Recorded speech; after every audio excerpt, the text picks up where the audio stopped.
Am I the meanest? Pawn's drunk. Am I the prettiest? Pawn's drunk. Am I the baddest mofo low down around this town? Pawn's drunk.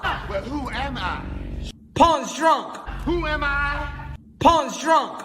I can't hear you. Pawn's drunk. AKA Mr. Moonshine himself. Of Harlem.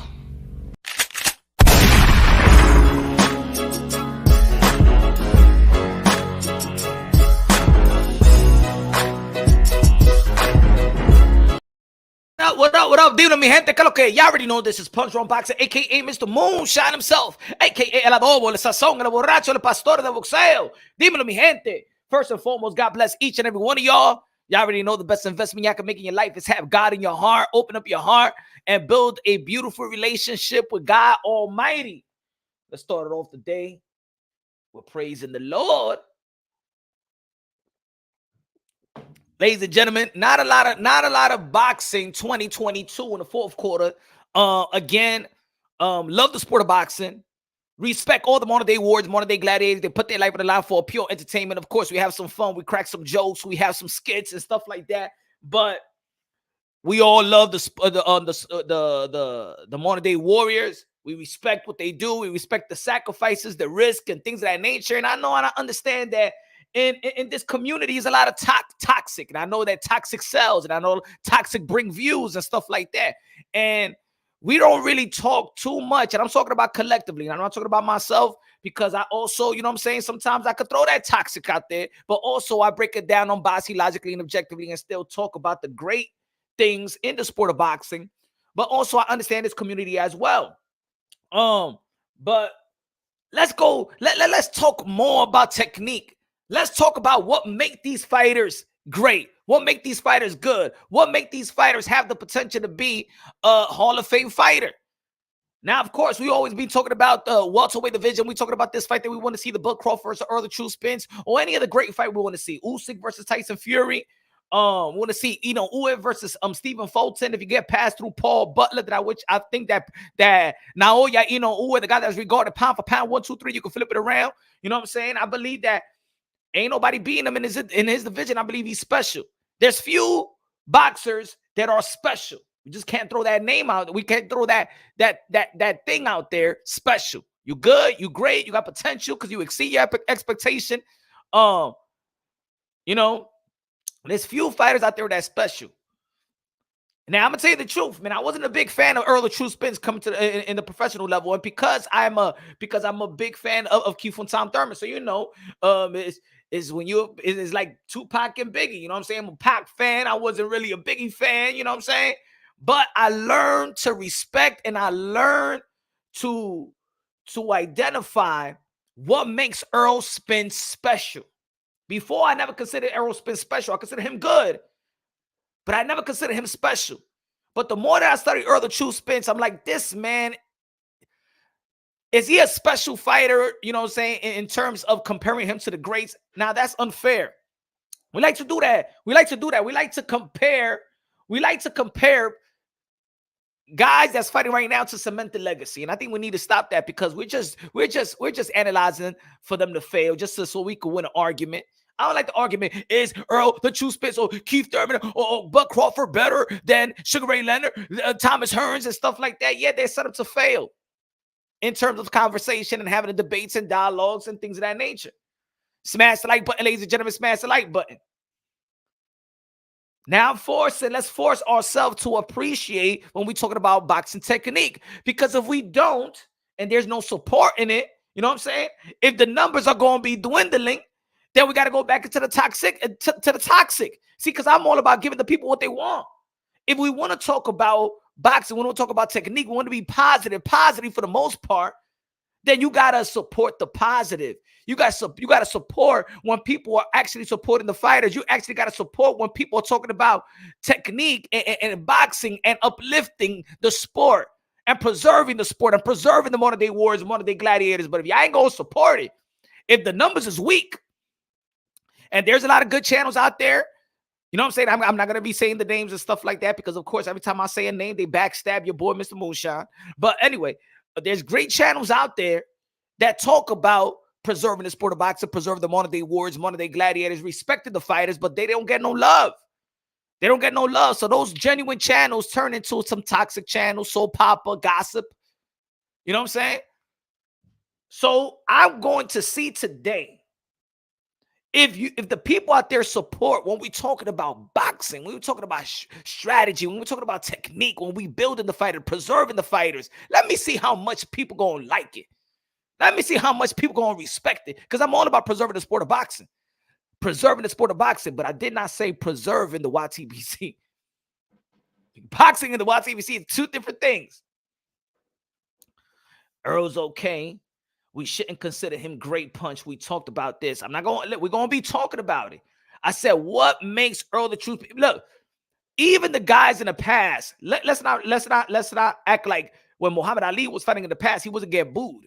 Well, he was saying that he was the greatest of all time. People was like, you know what I'm saying?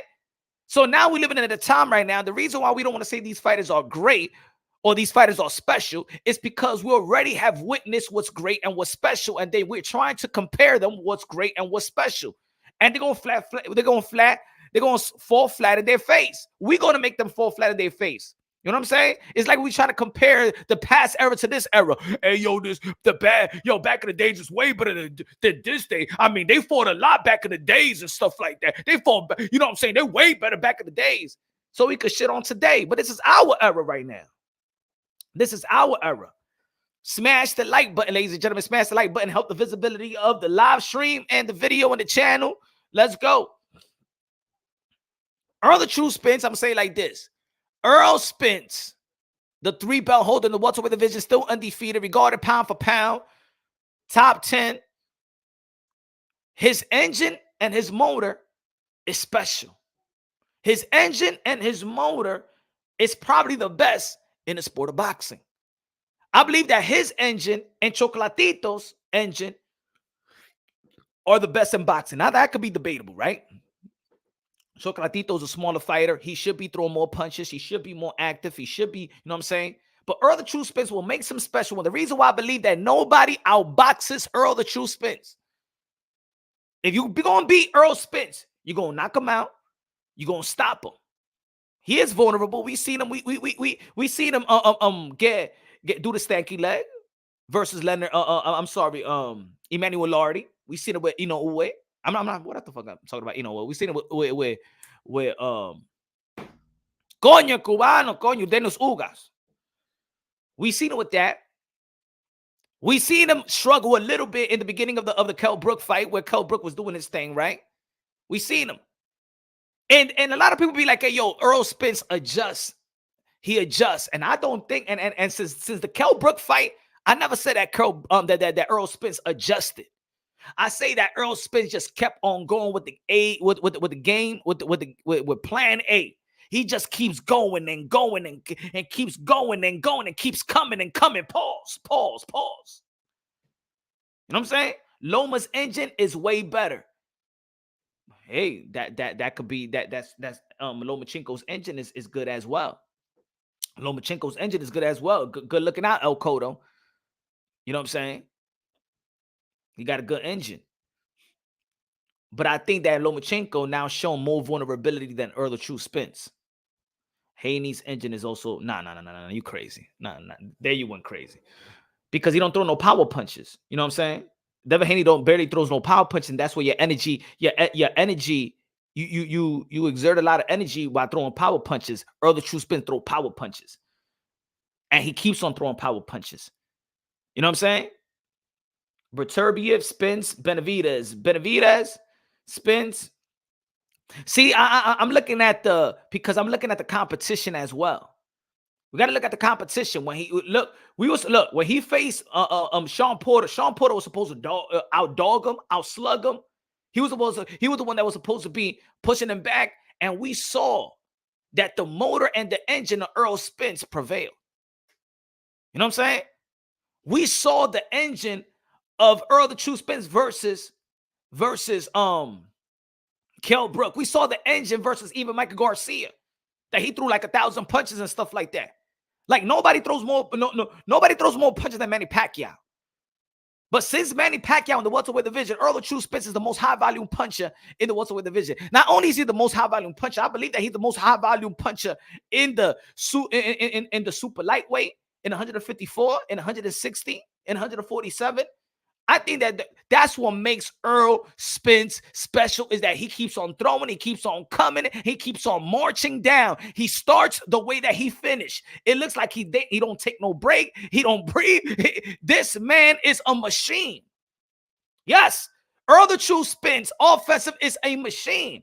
Now, I'm not saying that he has all different type of angles and things of that nature, like a Lomachenko and stuff like that. All I'm saying is that this man would not take a break. This man would not let you breathe. This man overwhelms you with the type of one of the best effective pressure in the sport of boxing. Throw straight punches, not wide punches. Body work, jab, very disciplined, very fundamentally sound. Don't take it. He's not going around and using his foot all over the place and stuff like that. No. Pushes you back. Do everything right. Errol the True Spence does everything right. Even if you see him in a heavy bag, he does everything right. Very fundamentally sound.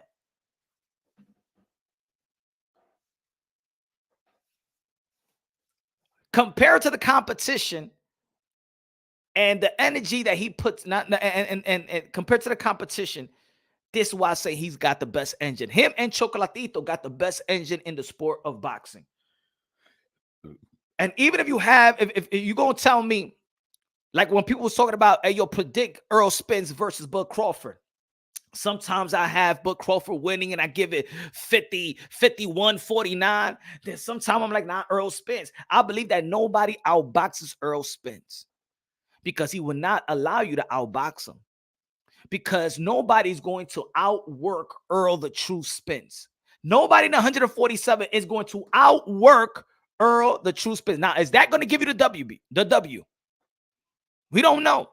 We don't know versus Bud Crawford. We don't know about versus Keith Fontaine Thurman. A lot of people feel like Keith Fontaine Thurman is over the hill. So, and a lot of people feel like he's washed up. I don't think that he's washed up. I feel like he's been inactive, just like a lot of fighters out there.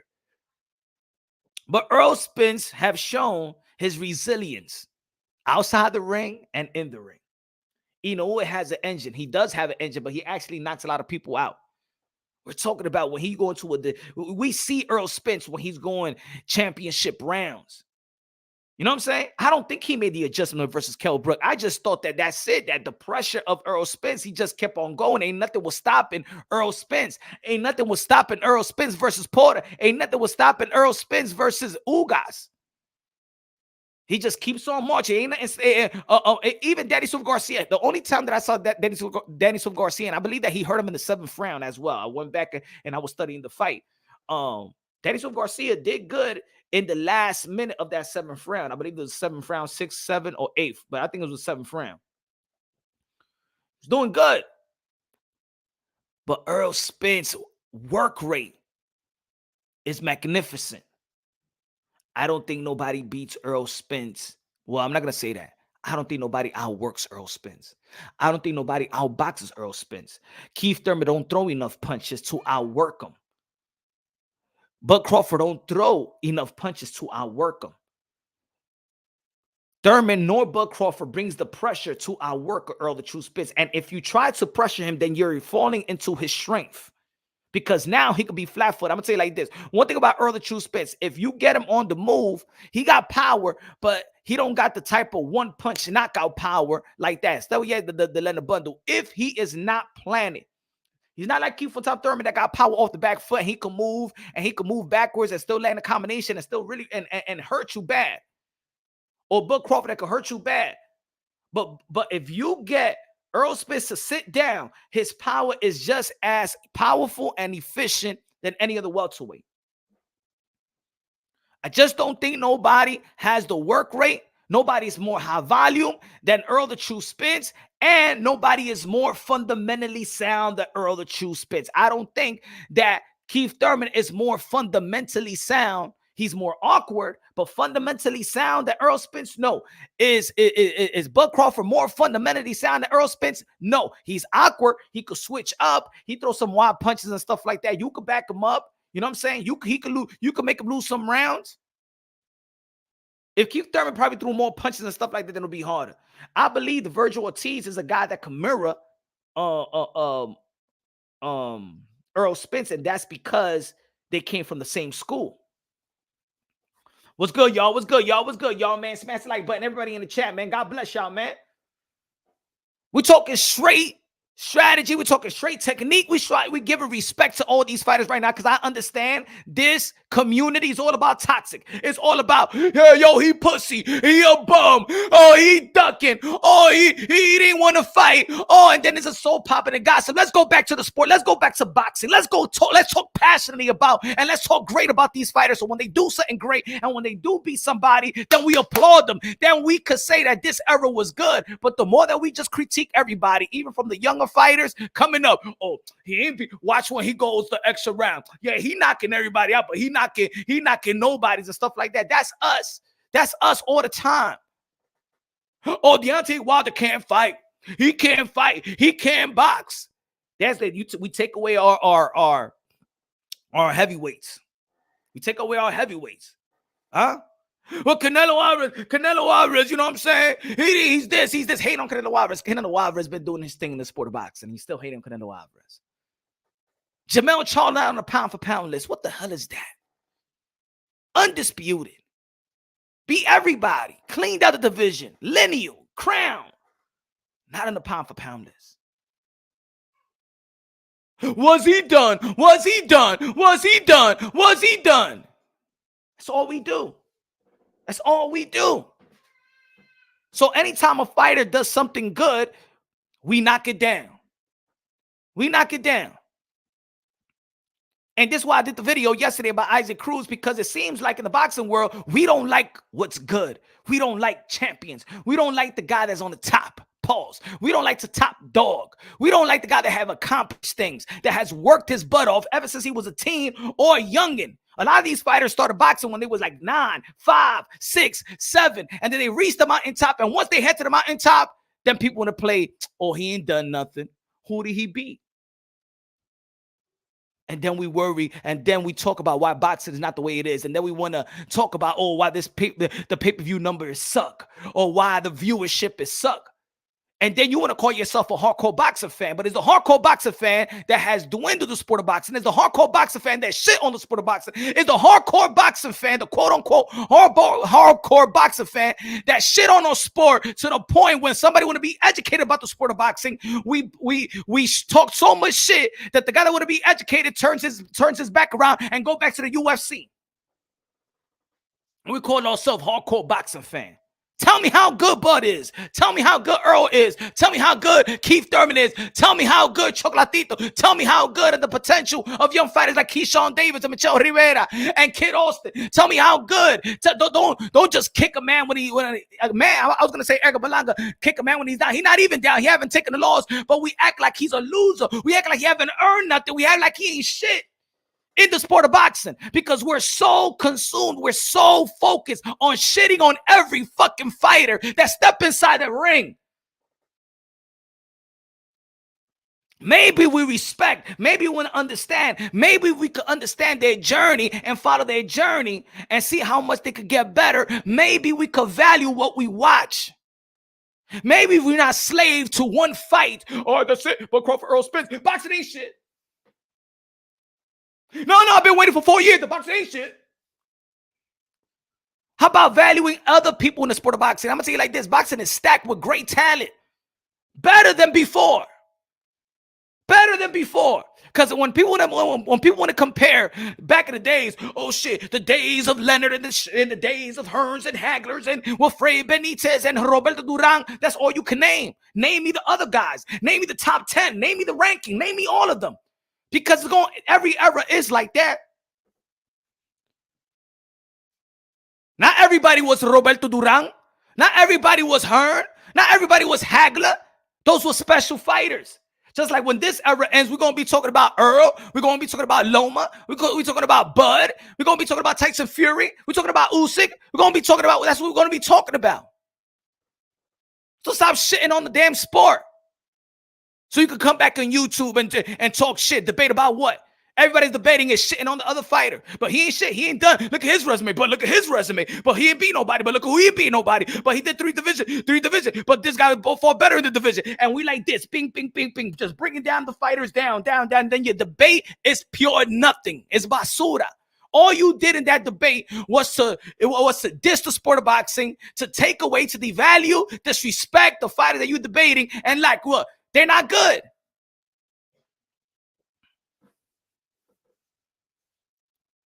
People don't really hate fighters and stuff like that. People don't really hate fighters. You know what? They hate the fans. It's like Yankee, like people, I really don't hate the Yankees. I just hate their fans. You know what I'm saying? I don't really hate Boston Red Sox. I just hate their fans. I don't really hate the Mets. I just hate their fans. That's what it is. So you shit on the fighters because you hate the fans. You shit on certain fighters because you hate the channel. Because you hate that they're the poster boy of that particular channel that you hate. So you start hating on the fighter.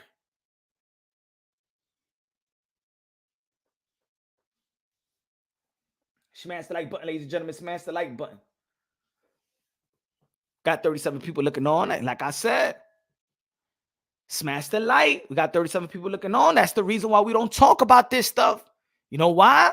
Because y'all like toxic. Because if it was toxic, it'd be 100 plus people over here. That's the reason. That's the reason why people don't want to talk about this shit. There's the reason why people don't want to talk about technique. It's the reason why people don't talk about boxing. There's the reason why people don't want to uplift the sport of boxing, because y'all subscribers also, y'all have to support true, real boxing talk. Let me see. We got 23 likes. That means nobody likes this boxing talk. Nobody likes this. Nobody likes this. It's become boring to me. Because you have to go live and be like, you know what? How can you talk down on a fighter? And maybe they're going to like it. Maybe they're going to sustain it. How can you talk shit about this other boxing content creator? Yeah. People going to like that. American people all support toxic, right? Tip Bailiff's in the building. What's good, Tip Bailiffs? What's good? What's good? If you want to be a member to Punch Run Boxing, you already know. I got the pin, the message and the pin, so you could join and become a member along with my brother, Tip Bailiffs. What's good, brother? What's good? I seen Javante Tan Davis reply to you. I just saw it like 15 minutes before I went live. Javante Tan Davis is a special fighter. Let me see. Punch. Who you think Tank fighting in DC? My mind says Chris Colbert. Well, Chris Colbert got to be moving up to the 135. He's 130. I think that will be a good fight. That'll be a good fight. I believe that. Look, Javante Tan Davis is a special fighter. He got a loyal fan base. Is going to follow him everywhere in the East Coast, especially in the East Coast. Close to his home. Chris Colbert's from Brooklyn, so I could see that fight happening. I mean, if Chris Colbert, he said it himself, man, he only care about the money. I mean, that's a good fight for him. And I think that it could talk shit, but I do think it's a dangerous fight for him. If he got laid out by Hector Garcia, he's going to get laid out by Javante Tank Davis. I'm telling you like that. Maris? Nah, I think it will be, if it's Maris, I think it would be smart if they put that in the West Coast, though. You know what I'm saying? Because he did good numbers out there with Pitbull Cruz. But maybe Chris Colbert, but maybe Maris, whatever his name is. I just left Tevin Farmer IG Live. It ain't him. Nah, I think that ship sailed, man. That ship sailed. Tevin Farmer, I don't know what happened to the business of Tevin Farmer, man. I thought he was going to get, a rematch. Not a rematch with Jojo Diaz, but shit just went south. His career just went south. But let's not forget that Tevin Farmer took a lot of L's too. I think Farmer lost 4 or 5 times. Tank needs to fight Haney. Tank needs to fight somebody. You know what I'm saying? I thought the WBA was going to order this fight because, of course, you already know what the WBA did. They said that they was going to order. They took away the interim. They was going to order the regular versus the interim The guys that was injured that was supposed to be fighting the regular, and the winner of that fight was going to be fighting the super champion. So this is why we saw Rolly Romero versus Gervonta Tank-Davis, because after that fight, they were supposed to mandate Gervonta Tank-Davis to fight Devin Haney, but I don't know what the hell the WBA is doing. I don't know. Tank almost 30 years old. Yeah, the best ring IQ next. Yeah. We could do that. In 1 second.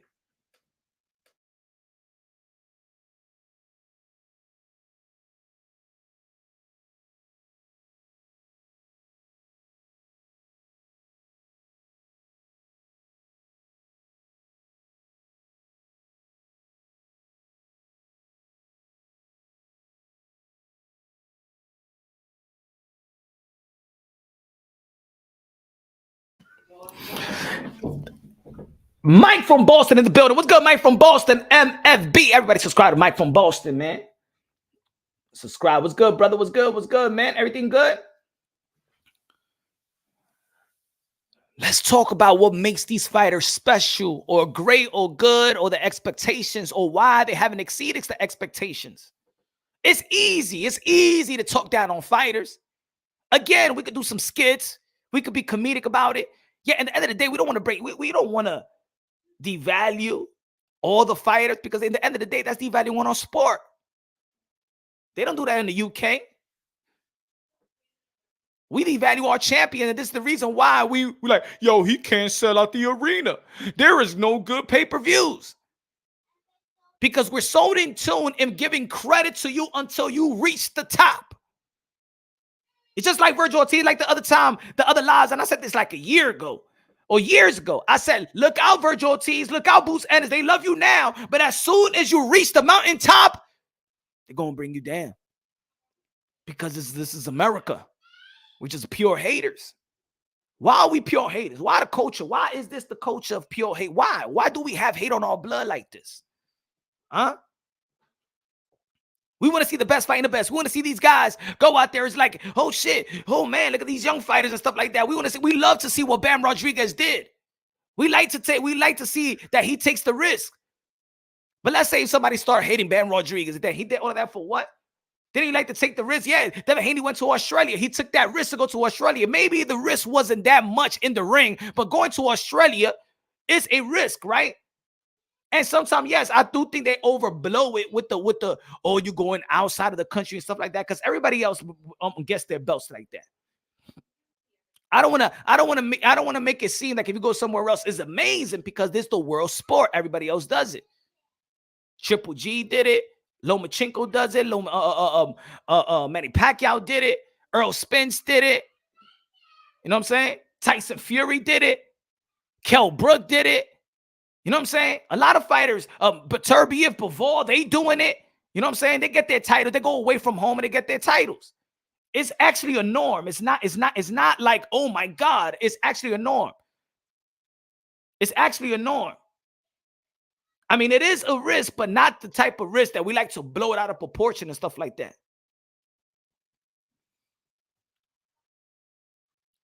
But I believe, again, a guy like Errol the True Spence has got a special attribute that I believe that special attribute, I don't believe that nobody could outbox Errol Spence, because he's high volume, because of his engine, his motor is just too much.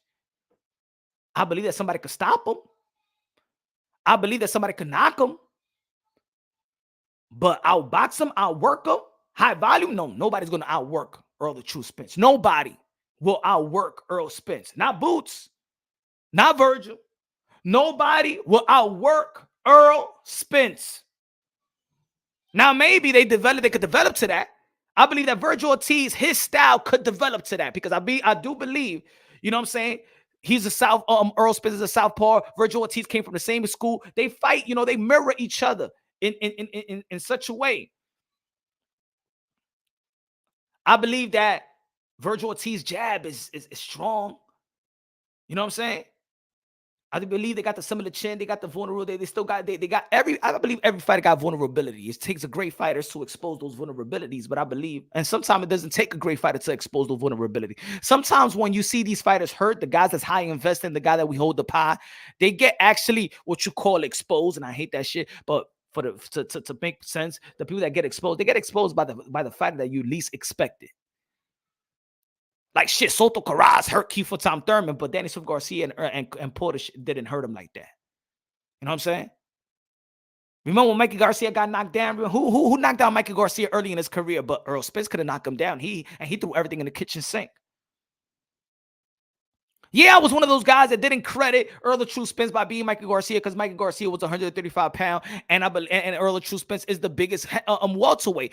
So if they rehydrate, you know that Errol Spence probably rehydrates to almost 170 pounds, and Mikey probably rehydrates to 140 pounds. 150, like 153 or something like that. And he threw everything in the kitchen sink, and I said, you know what? His power is not. Well, but I always felt like that. Even coming from the amateur, I didn't think that Errol Spence was this knockout artist. I think that Errol Spence is a break you down fighter, still effective. Knockout artist, break you down fighter, still gonna hurt you. Still gonna hurt you. Would you rather would you rather get knocked out one shot, or you rather take a beating for 12 rounds or for 8 rounds? Would you rather get knocked out like?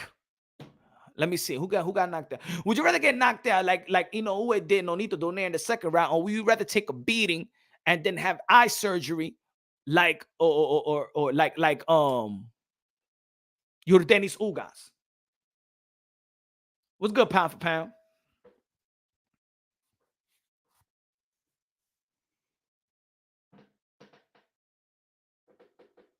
Now, say there's some fighters that they're slick fighters and they go the extra mile and stuff like that. They throw a lot of jabs. They move around a lot. But yet, I still believe that you exert the more energy when you throw in those power punches and consistent base. And that's what Errol True Spence does. That's what Chocolatito does. That's what makes Chocolatito one of the best. Like I said at the beginning of the show, I said that Spence and Chocolatito got the best motors in the sport of boxing, in my opinion. The best engine.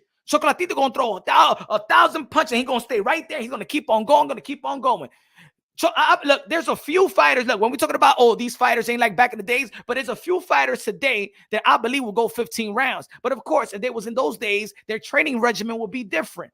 But if you, but let's just say for argument's sake, not argument's sake, but let's just talk. Let's analyze this right quick. What fighters today do you see that they got the stamina, the endurance to go 15 rounds like they did back in the days? Because a lot of these guys are getting winded by the 6th rounds.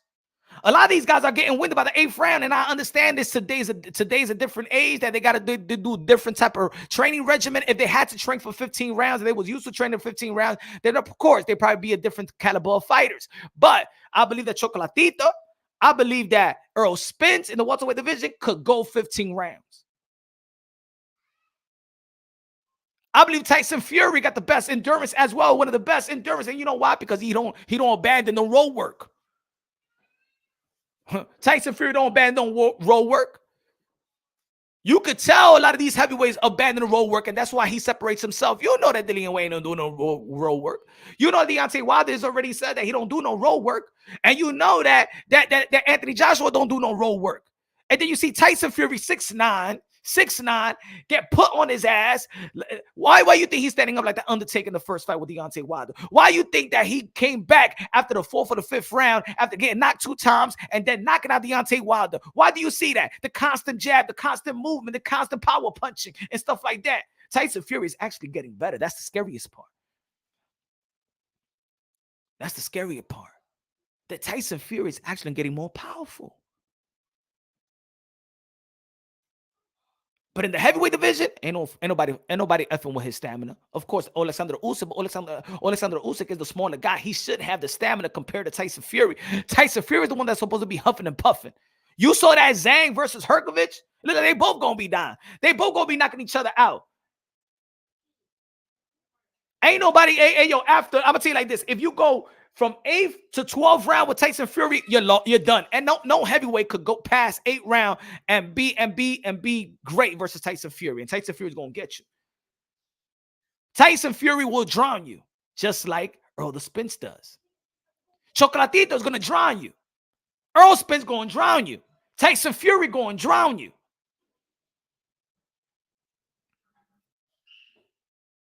He said, man, after people fight Spence, they take an extended break. Yeah, man. The proof is in the pudding. He's making people go out there and have some surgeries and shit like that. Huh? He's the eye popper.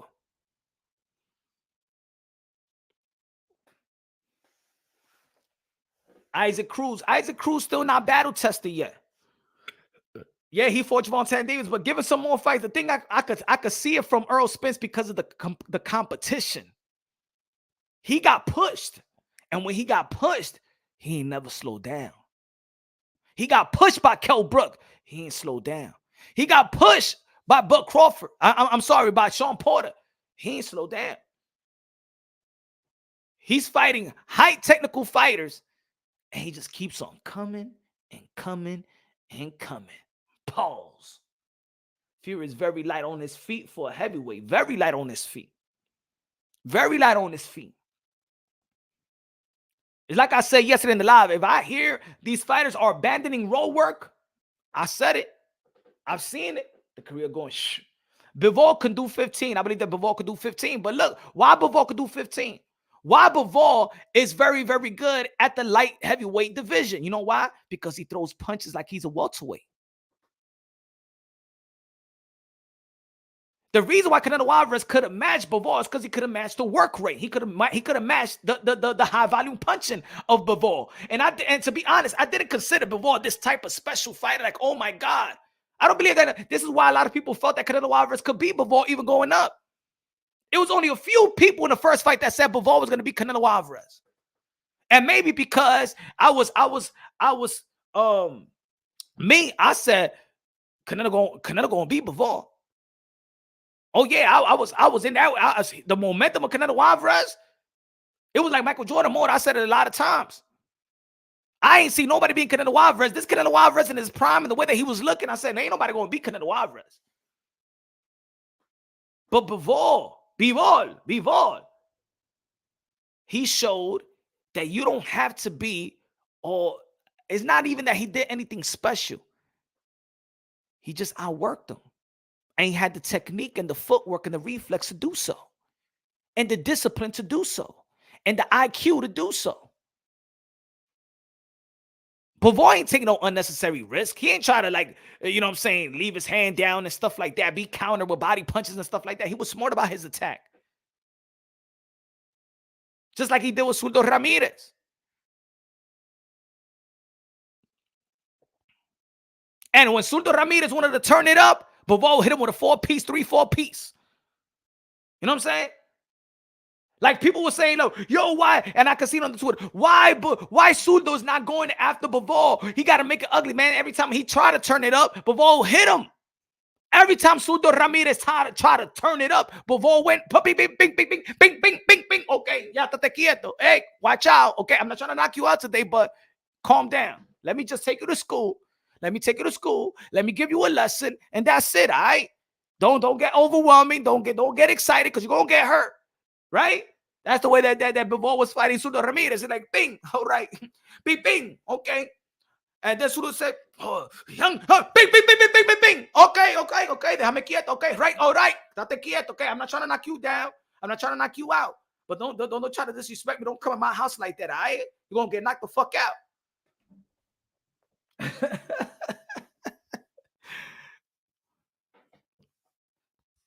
If you look at the great things of all these fighters, you're going to find out that a lot of these fighters are special. Or you're going to find out that a lot of these fighters are good. And then you're going to find out also that a lot of these fighters could get better. A lot of these fighters could get better. You know that every journey is different. And every journey, when they're in this level, should be valued. Just think about the world game. Just think about that boxing is a world sport.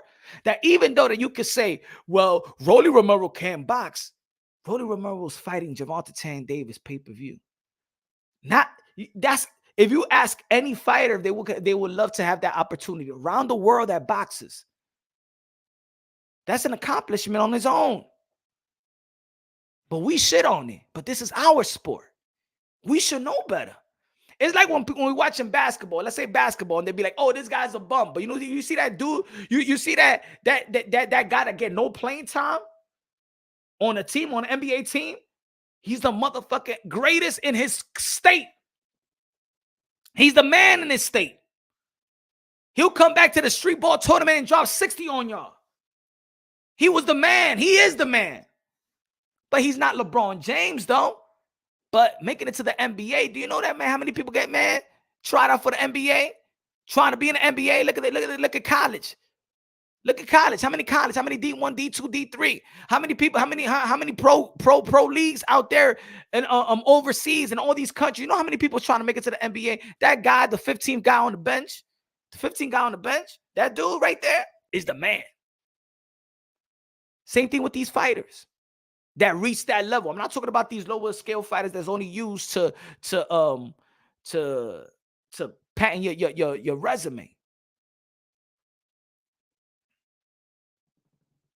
Smash the like button. Let me see how many likes we got. How many people appreciate the word? We got 31. What was it, like half hour ago? I said 23. We got 31 people. 31 likes. 31 likes. Disrespect. That's not disrespect, bro. Got 31 likes, y'all.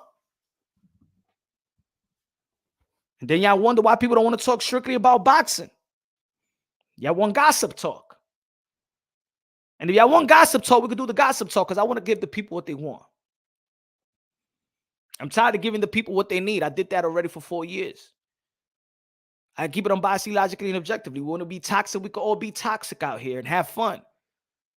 And disrespect one another, disrespect the fighters, disrespect each other. If this is what y'all want, let me know. And we could turn this thing up. If y'all don't want to talk boxing, we don't have to talk about boxing. If y'all don't like boxing, it's okay. We could turn it up. I understand this community enough. Got 47 people looking on. Got 47 people looking on. Also doesn't throw too many power punches. He conserves his energy and throws combination at right moment. And this is why I say that Errol Spence is the guy. It's either Errol Spence or Chocolatito got the best motor, got the best engine in the sport of boxing. Because you don't see Errol Spence trying to you don't see Errol Spence taking break. You never hear Errol Spence taking a round off. Errol Spence don't even take a moment off. Errol Spence don't take a moment off saying, nah, punch, keep it boxing. You got some real boxing fans here, brother. That's what I'm talking about. Let's go. That's what I'm saying. Just support and smash the like button. So some more real boxing fans will come through. You know what I'm saying? So we could keep this real boxing talk. So we could praise these fighters. So we could preserve the sport of boxing. So we know, and other people know, that it's valuable to talk about boxing and preserve the sport of boxing. The numbers, they say women lie, men lie, numbers don't. Men lie, women lie, numbers don't. So we got to put these numbers up. We can't have mediocre numbers when we're talking about boxing. We can't have mediocre numbers when we're talking about boxing, and then have great numbers when we're talking about some other loony other channel, and then we got beef going back and forth, and then that's great views. We can't have that. Because I could do it. I'll be the best at that. I'm the man. I'm the king. I could be the king of this shit. Of toxic boxing talk.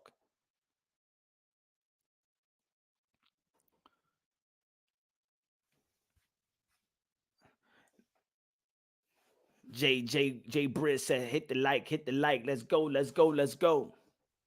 See where we at right now. 42. Okay. Damn, do I have to say that shit? Smash the like for people to smash the like? Like, damn. Like, that's supposed to be the easiest shit in the fucking world. Like, damn, y'all gotta be pressure to support. Why life is like that? It's like somebody say, hi, chew. God bless you. That don't hurt. You want to pass by? Excuse me. Somebody did something for you. Thank you. You go to a restaurant, you leave a tip. Good service. You know what I'm saying? I mean, we all got a smartphone. Rap Star Boxing Knowledge in the building. What's up, Rap Star Boxing Knowledge? Everybody subscribe to my brother, Rap Star Boxing Knowledge, the voice of the UK, London.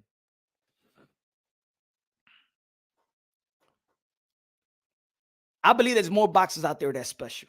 And the more that we hold these fighters that they're good and special and understand sometimes we don't get what we want to see because there's opportunity. We got to understand. Let's put the energy and let's put the fault on the business handlers. If we're going to blame anybody, we want to shit on anybody, let's shit on the business handlers. They ain't taking the risk. The promoters ain't taking the risk. Maybe money, but they ain't taking the risk in the ring. The managers ain't taking the risk in the ring. The Belt Federation ain't taking the risk in the ring. Let's hold them accountable for fight not happening. How about that? Always blaming the fighters when you know the fighters is contractual. They own contracts. They ain't the boss. And when they say they're the boss, they just want to feel like the boss because they don't want to feel like slaves. It's just like when we go to the club and stuff like that, and we pop bottles and stuff like that, and some of us, not me, I don't do that shit no more. I ain't popping no bottle. But I'm saying, people act like there's somebody that they're not. People act like they have something, but they don't really have it. You go back in the club, I remember back in the days, I'm popping bottles and stuff like that. I'm making a don't pee. Yeah. And the sprinkle, shh. And then you're going back to your apartment in Harlem. A little ass studio in Harlem.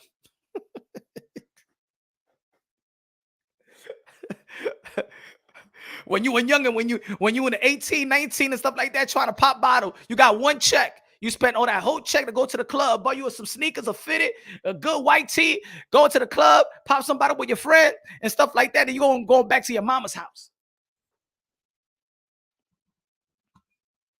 Same thing with boxers. Boxers like to say they bosses so they won't feel like they're slave to a contract, slave to a promoter. So saying that, yo, I'm a boss is just the way, like I got my sticker in the banner.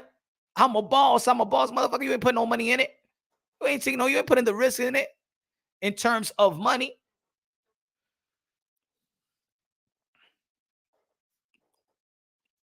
These fighters are good.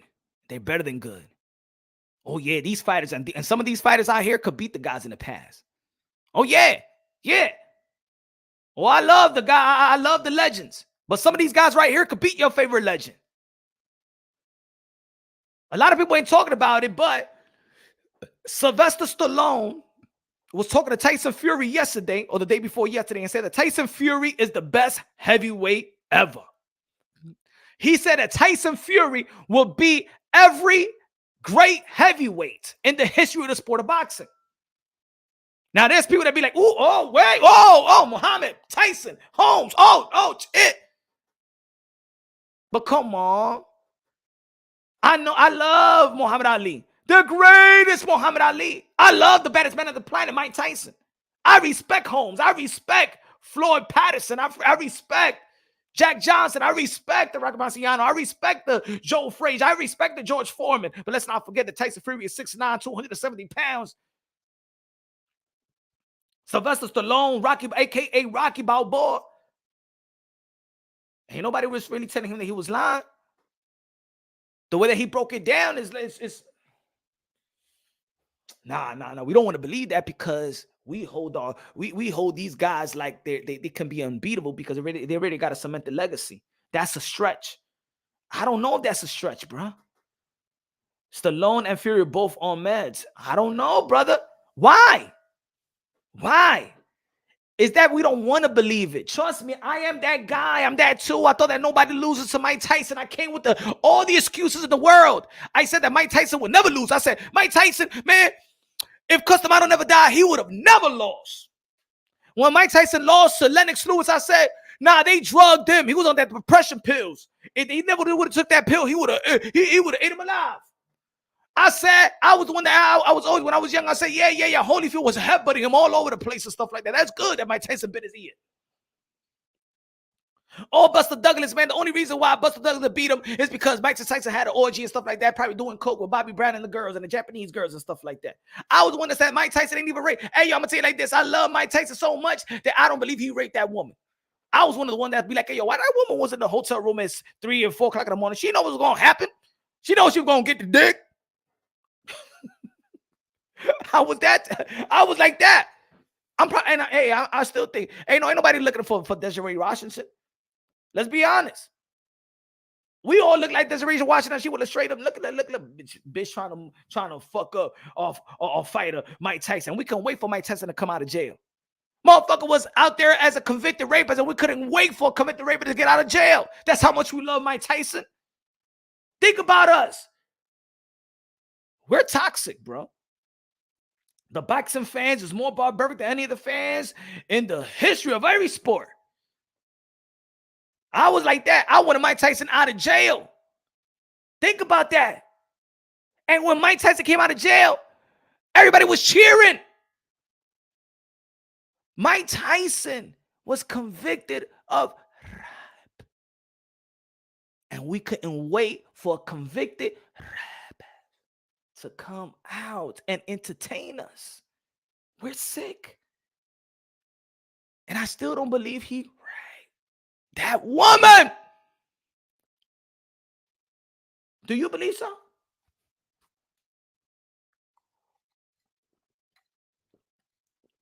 Ain't nobody to this day have checked up on Desiree Washington.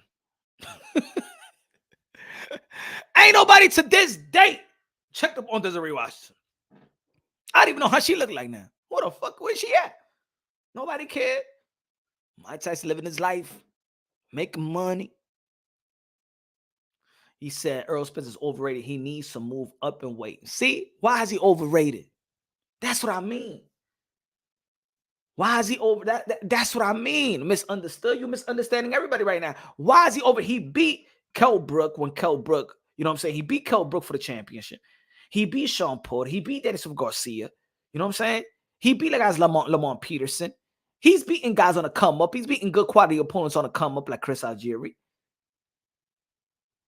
Why he's overrated? So what's going to make him? Is one fight going to make Errol the true Spence? That's what I mean, that we take everything away. Overrated how? Overrated how? Is he not the best welterweight right now? That's not overrated. That's facts. I believe that's facts. That's close to facts to anything else. Now, can you debate it? But of who's the better fighter, Bud or Errol Spence? Yes. Can you debate who's the best welterweight? Come on, he's the best welterweight. He's an accomplished welterweight, accomplished more than anybody welterweight of this era. And I'm talking about the Keith Thurman. I'm talking about the Bud Crawford, the Sean Porters, and stuff like that.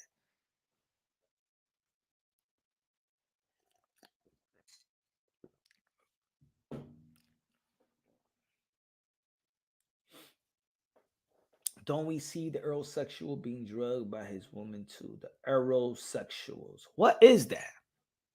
The Errol-sexuals. Like, what is that? Who came up with that?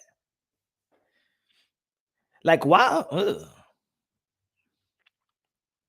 Like, when you're a fan of somebody, every time somebody got to come out with fanboys, you know, that relates to femboys, Errol-sexual. Why when people are fans of a fighter, they get labeled some type of sissy in a sissy way? There's a lot of sissies going around in the sport of boxing. A lot of fans that always think about it. That's like when you giving credit to a fighter, they'd be like, why you on his dick? Rap Store Boxing, I said Rick Glazier. HLD in the building. What's good, HLD? What's good, brother? What's good? What's good? What's good? La bandera puertorriqueña. Dímelo, mi hermano. December 10th is coming real soon. It's going to be a nice card. Xander Zayas. Now that's a good young talent that a lot of people ain't hyping. But I don't believe that he need that hype. It's good. It's good that Xander Zayas is growing the way that he's growing. No hype. He's just doing his thing. Just doing his thing. Teofimo Lopez back in the ring December 10th. He's gonna come out with his documentary tomorrow. Check out Teofimo Lopez gonna be dropping his documentary tomorrow. I believe it's gonna be 8 p.m. Eastern time. 10 p.m. Eastern time, I believe so, or Pacific time, or 8 p.m. Let me see. Let me check when he's going to drop it. He's going to drop it. Teofimo Lopez is going to drop his documentary. Let me see. He's going to drop his documentary Resilience. Okay. 3 p.m. Eastern time. Drops tomorrow on my new YouTube channel. So you're going to have a new YouTube channel. So everybody stay tuned to Teofimo Lopez going to be dropping his new documentary and his new YouTube channel. So when he drops the new YouTube channel, I'm going to post it up for y'all so y'all could subscribe. And I think it's going to be, I don't know. I think it's going to be like part leading up to the fight. And that's a smart move. How old Xander? Xander, I think, is 20 years old, 19 or 20. Jimmy John said, Errol sexuals are people who are willing to kill someone if they talk bad about Errol, just like the callers on Coach Malachi's live show. I didn't check that out and stuff like that, but I think there's a lot of fans like that. But every boxer has a fans like that, have some crazy fans. Let's not neglect that there are crazy fans. You know what I'm saying? You know that you might have that one or two fan bases, but I believe Bud Crawford got those, Manny Pacquiao got those, Floyd Mayweather got those, Deontay Wilder got those, Tyson Fury got those. You know what I'm saying? Everybody got those. You know what I'm saying? Everybody got those. But then you also have boxing content creators that are like that as well. You know? No Xander's eyes hype needed. He will earn. Yep.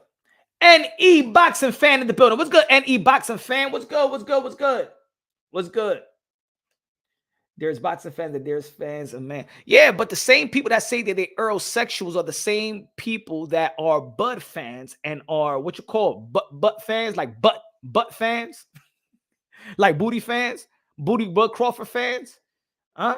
There's the people that go after Errol sexuals are probably the people that love Bud Crawford. What are the names for Bud Crawford fans? If there's Errol sexual, there has to be something else. It's almost like if there's Flomos, there is Pactards. So if there's Errol sexuals, what are the people that love love to criticize the Errol sexual as are actually for the most part booty Bud Crawford fans? How much you want to bet? Right? 9 out of 10 times. Not out of 10, right? If there's Errol sexuals, because they got to be the other side. Somebody is dissing the Errol sexual. They dissing the Errol sexuals because they got to be the Bud Crawford fan. Just like if you was a Mayweather fan, you hate Manny Pacquiao fans. So there's Pactards. And then there's Flomos. Right? If you hate PBC, you love Top Rank. I tell you, in boxing, everybody, most of the people is picking a corner. What's up, Jackie? In the building. What's good, Jackie? That's what it is. The poll got Errol at 50%. I say hell nah. I say Fury went at it versus Wilder 3 times and never stopped even after getting dropped badly. Cross-eye Spence ish. No, he's not, bro. No, he's not. That's what I mean. Why do we go that far, Boxing Magic? Why do we go that far to say Spence is trash? Why do we diminish our sport like that? What do we do as fans? Because we're boxing fans. And Boxing Magic, you know you a boxing fan. If Errol Spence is trash, then 90% of the people in the boxing world is trash. Then what are we watching? Let's not just say, I'm not a fan of Errol Spence. He's good. I was never a big fan of Errol Spence. I'm a Keith Thurman fan. And it was always a Keith Thurman, Errol Spence back and forth. You know what I'm saying? But Errol Spence is the good. Errol Spence is the best welterweight. I could still say it. I'm a Knicks fan back in the 90s, but I know that Michael Jordan is the best player in the world. I'm a Knicks fan, but I know that Reggie Miller is a better shooter than John Starks. I like Keith Thurman, but Errol Spence right now is the #1 welterweight of the world. You know what I'm saying? When we try to play, we're the hardcore boxing fans. Let's represent being the hardcore boxing fan. So when the casual want to be educated, we can educate them. Because if a casual comes over there and they'll be like, hey, yo, I heard about this fight. It's a big fight. Punch. Yeah, I know. I seen you. I'm a UFC guy. And I'm not. I don't know too much about boxing, but I hear that the biggest fight is Bud versus Errol Spence. And then I come out saying, man, they both trash. Oh, really? Shit. What you think about the fight in the UFC? We gotta represent it.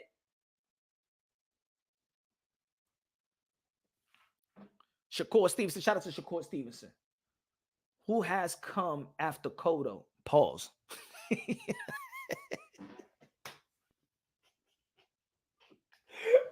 Motherfucker look like he was a Rasta. You look like you was running a train with your buddies and shit like that. It'd be like, hey, yo, who has come after Cotto? And my turn. All right, my turn to come. Oh shit. If Spence is trash, what is the criteria for a good fight? Facts, we can't play those games, bro. We can't play those games, man. We don't gotta go that route.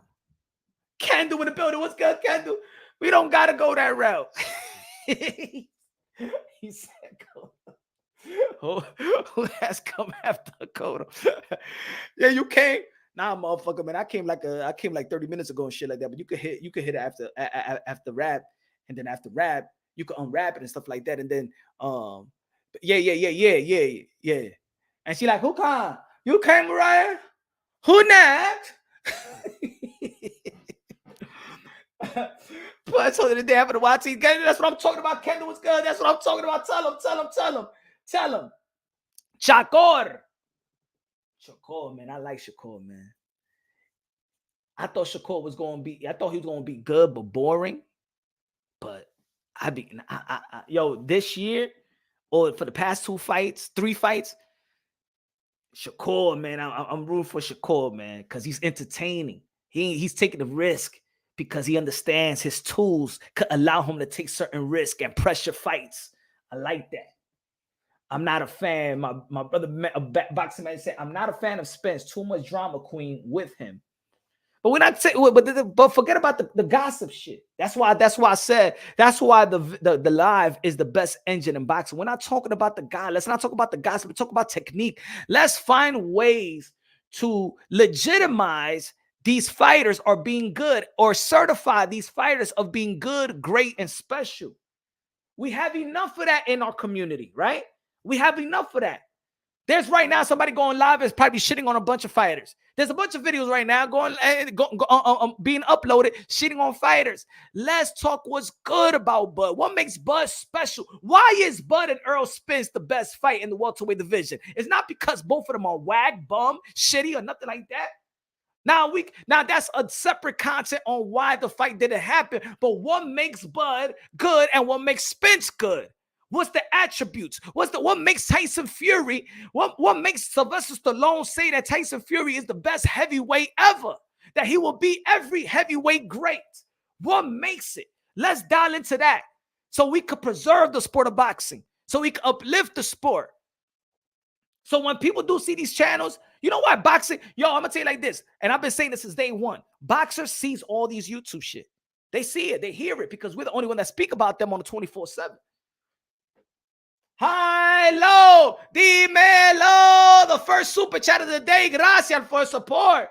Hey, Mr. Moonshine, it has to be great, but at the frosted flakes. Hi, low, dímelo, señor. Tú vas a ver el documentary de Teofimo Lopez mañana, YouTube channel. Everybody go see that tomorrow, 3 p.m. Eastern time tomorrow. I think he should drop a little later, but it's going to be a goodie. It's going to be a goodie. It's going to be a goodie. I like that he's telling his own story. I like that he's telling his own story. You know what I'm saying? I like that he's telling his own story, narrating his own story, because, of course, I'm going to say it like this. It's like I told him, and I'm going to tell a lot of people out there that's probably boxing heads or, boxers and stuff like that. There's a lot of people making money out of you. All for you. You know what I'm saying? The production company is making money all for you. But you have the resources. You can hire your own cameraman. You could sell your own story. Look what Dave Chappelle did. Dave Chappelle ain't do no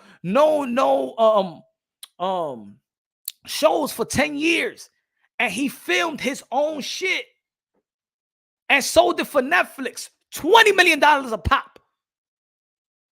$20 million a pop. So I'm happy that Teofimo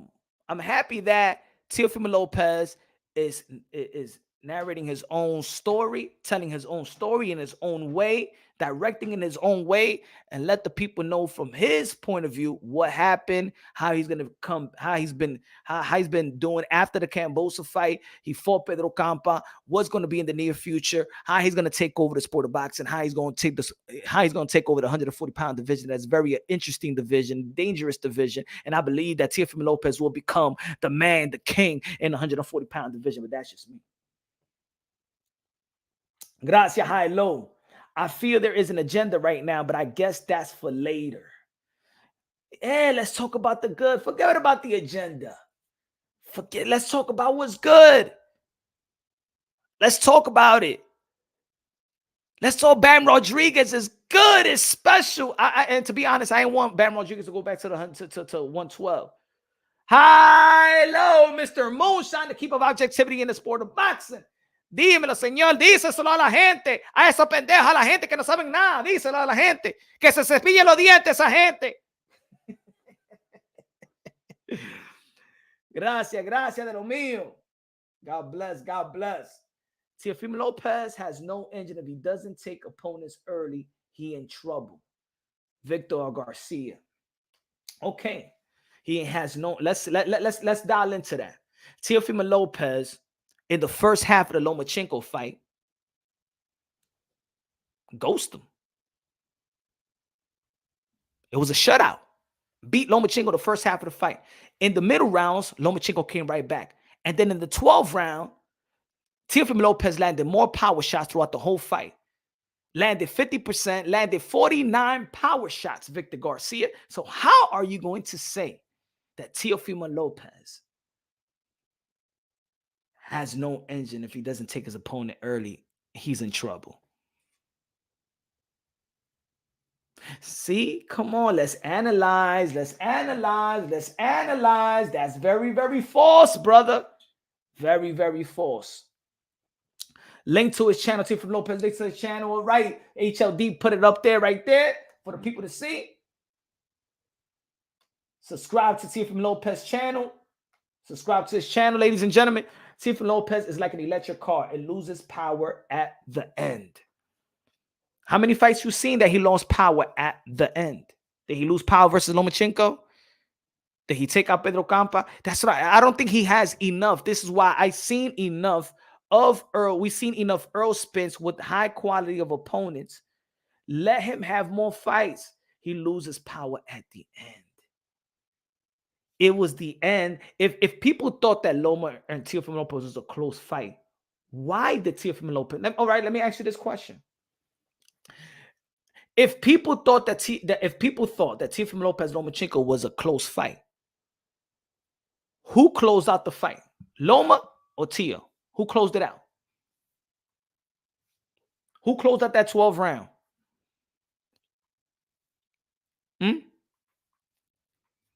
Who closed out the 12th round? Teo or Loma? Who closed out the 12th round? Easy question. You could just put Teo, Loma. Who closed out the 12th round of Loma versus Teofimo Lopez?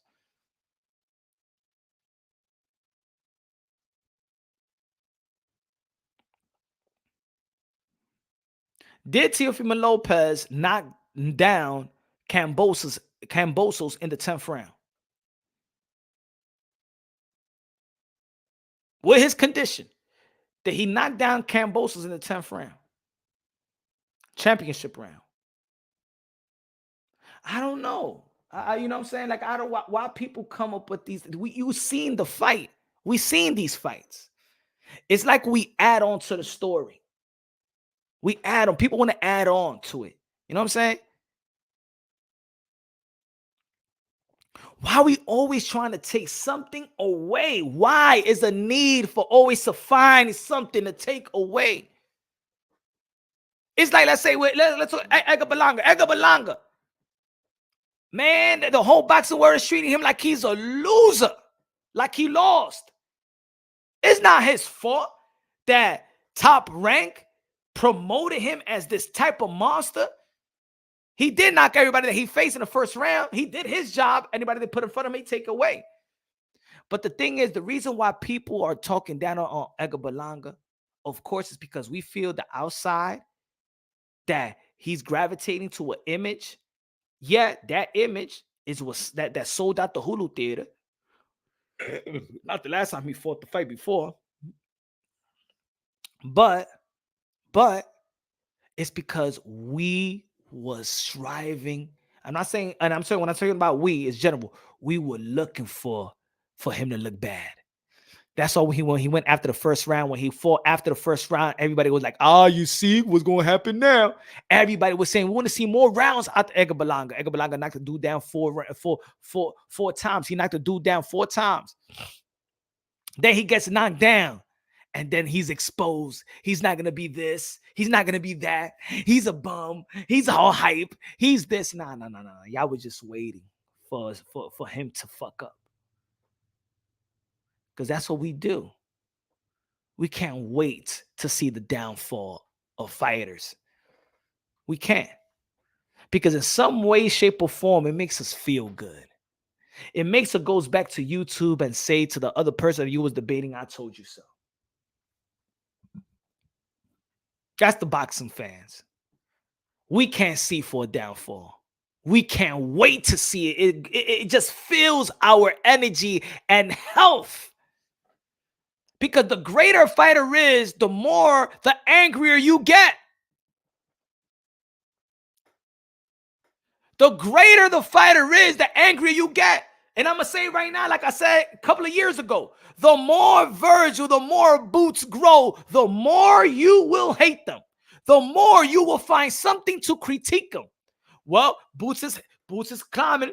Boots is climbing. He was good. Now it's who's Boots fighting? Who is Boots fighting? Who is he for? Who is he this? Yeah, wait until he gets hit. Wait until he gets hit.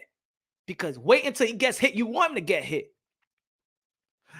Why do I want to? Like people want to see adversity so they could judge somebody. Yeah, I want to see him go. Let me see what happens when he go extra rounds. Ain't nobody telling you to do overtime in your job. Let me see you do overtime and not get paid. Let me see how resilient you are.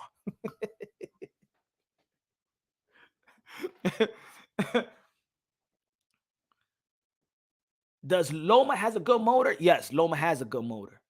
Loma does have a good motor, but I'm gonna say it like this, and I've been saying it for a while. His defense is slacking. His defense is diminishing. Put it that way.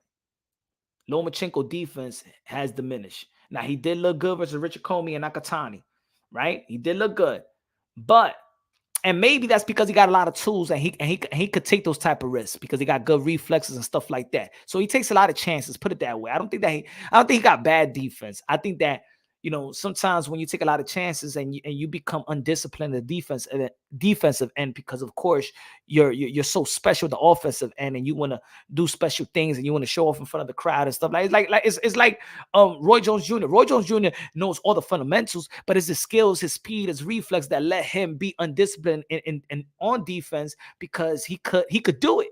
You know what I'm saying? Because he could do it. Loma has 400K in the engine. Be easy for corporate, for everyone. Now, I mean, I would praise any fighter that would take all challenges and not arguing about money and claiming to be greatest. I could love to see more fighters like the days of old because those guys, but the days of old, that's what I mean. We can't compare the days of old. Like look, if the promoters move the fighters like they did back in the days, the fighters will be fighting like back in the days. This is the promoters. These are the networks. You know what I'm saying?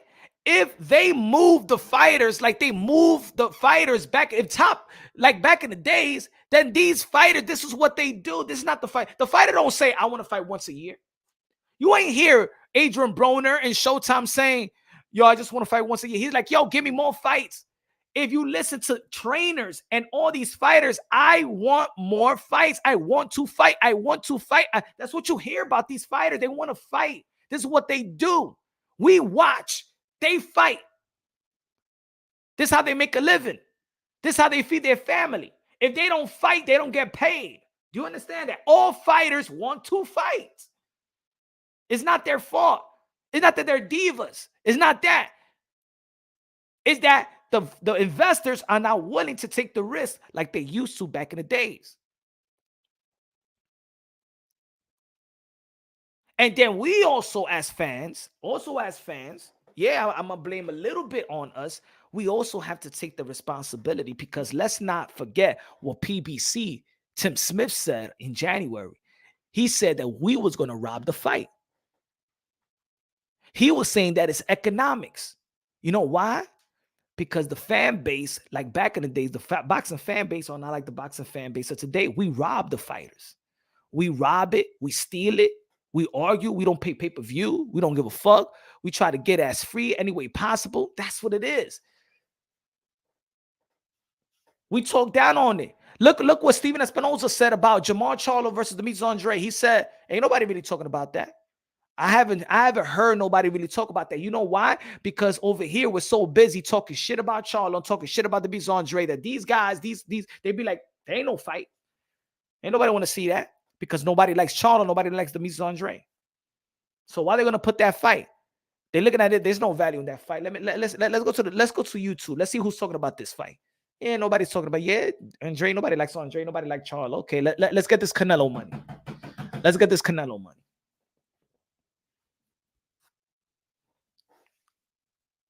If we value everybody, then that could put pressure. Because the casuals is not going to be, the casuals don't put pressure. The casuals just come here for a good fight and they leave. Boxing is already dead for a minute now. Not the same. I don't think that boxing is dead. I think exhibitions, like I said in my tweet the other day, I said the exhibitions is what keeps boxing interest. UFC is what keeps combat sports interest. And the women are keeping the little moral, the women boxers are keeping the little moral boxing has left.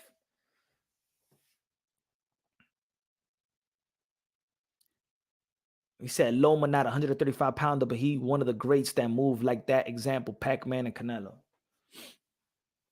He's good. Canelo fought goddamn near everyone to have a claim to that amount of money. Well, I think when these fighters want to get money, every fighter gonna get paid. Every fighter should get paid, and not every fighter is asking for Canelo money. You know what I'm saying? So I want every fighter to get paid. If they're not getting paid well, don't fight. That's what I say. I'm managing a fighter. If you're not paying my fighter the way that he should, and the way and I know that there's money in the pot to pay my fighter, nah, he ain't fighting. We're fighting somewhere else.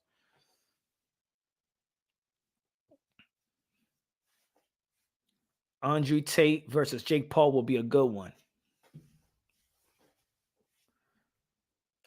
Bole, ESPN oversells their guys. I'll take Tank, Antoine Russell, and Sabril Matias over any 135, 140 top-ranked zone. I trust my eyes over their mouth. I think we got the eyes, though. Right, Bole? Good looking out with a super chat. We do got the eyes. I believe that Antoine Russell, a great talent. A great potential to be to earn a lot of straps. I believe Antoine Russell. I believe he should slow down, mix his punches. I think he should mix his speed a little more. I think he's throwing everything hard and throwing everything fast. He's reminding me of his brother. And then when you get somebody that got great timing, it's going to time him. I think a younger Victor Postal, he would have had a little bit more of a problem. I think that Antoine Russell got to mix his speed up just a little bit. I think he's throwing everything hard and fast, and it's going to catch up to him. In my opinion, the smart fight is going to time him real well and going to make it harder for him. But I believe that he's an extreme talent. I think he's one of the best 140 already. He already passed the eye test for me, and the amateur pedigree is all there. Tank, I believe he's special. I believe he's just getting used to going to training camp and not preparing for the biggest challenge of his life. And I think that's what's going to if anything, if he is going to have his downfall, it's going to be that, because I think he's done too many training camps. He's done too many easy, I'm not going to say easy training camps, but they know that they're about to face somebody that he's there to embarrass, take out, and stuff like that. And the more that you do that, you get used to it. You get complacent in your training. You get too comfortable with your training, and the game plan stays the same. Good looking out, bullet. But I think there's a lot of great talent and a lot of great fighters that we can't write the ending already. I think with a lot of fighters, we write the ending. You know what I'm saying? Even when fighters struggle, I understand it's hard for fans to see a fighter struggle. In the NBA, Curry can have an off night, but you still know you know that he can still shoot, right? Am I right? We all know that Stephen Curry is probably the best 3-point shooter of this generation, right? He could have an off night, right? But you still know that he's still the best at it, and you still know that he could come the next game and scorch you with 40s. He could scorch you with a 40-point game, 3 after 3 after 3s. The same thing with fighters. The thing is, with fighters, they're highly limited of mistakes. This is the sport that you're highly limited of making mistakes. 1 second, you could lose this fight. 1 split second can make you lose the fight. 1 split second can have you knocked out. You got to be perfect, nearly perfect in boxing. So there's some fighters that don't look great, but then you're going to be like, oh, he ain't great. He is exposed. He's this, he's that. We don't do it in any other sport. If Tom Brady throws 3 intos, you know the next game, you ain't going to say that he's a whack quarterback. You going to put him in the bench? You going to put another quarterback in? No. Now I want Tom Brady for week 2. I want Tom Brady for the Super Bowl. You understand what I'm trying to say? But us boxing fans, we throw fighters in the garbage. We throw fighters in the garbage. Not even for losing, for winning in a way that you don't like to see them win. We throw them in the garbage. We take everything away from them. We take their cape away.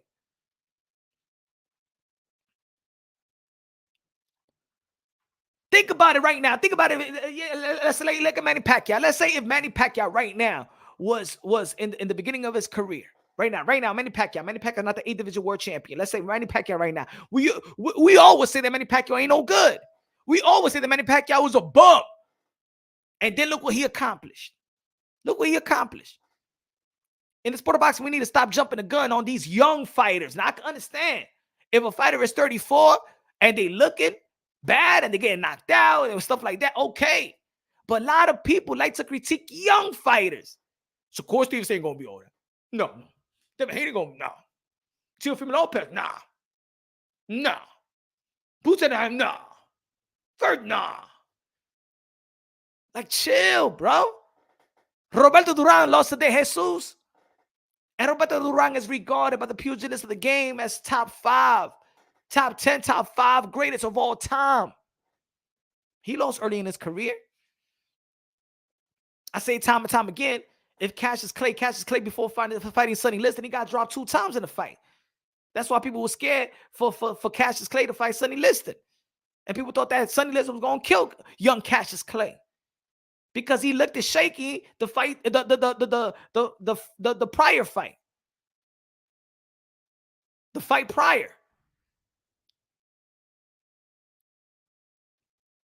We want to be intelligent when we want to be intelligent. We like to play the fool when we like to play the fool. Oh, yeah. I'm throwing Sudo in the trash can. You throwing Sudo in the trash can? I'm not throwing no Sudo in the trash can. Why? Why? Because it makes you feel good? It makes you come to YouTube and say that this guy is trash? Why? Why we do that? Because it's funny. Like, that's what I mean. Like, what we do to our fighter, what we do to that, well, why we do it in our sport? Why we do that? So that's it. Throw him in the trash, right? That's it. Let's find a new fighter. And then throw that fighter in the trash too. One loss in his career, won 12 rounds with Bivol, who is considered now pound for pound, but not throwing him in the trash. Right, Jose? Just throw him in the trash. He garbage. That's the type of fans that we are.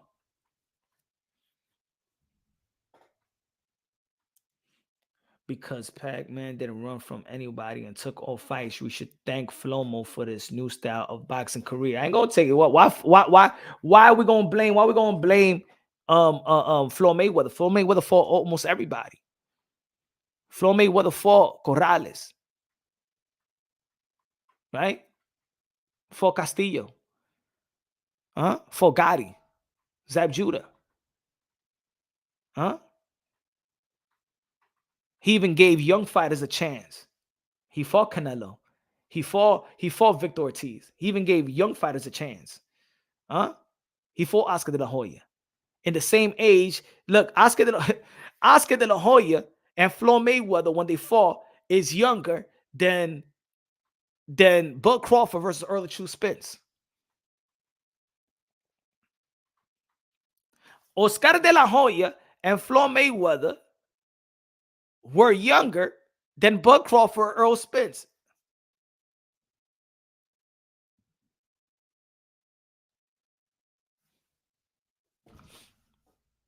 You tell me, man. Floyd Mayweather did his thing. Fought Ricky Hatton. Fought Shane Mosley. Yeah, probably older, but same shit we see today. Same shit we see today. Oscar de la Hoya gave Floyd a chance, and Floyd capitalized of it. Floyd capitalized. Did Floyd Mayweather fall Marquez? Floyd Mayweather fall Marquez?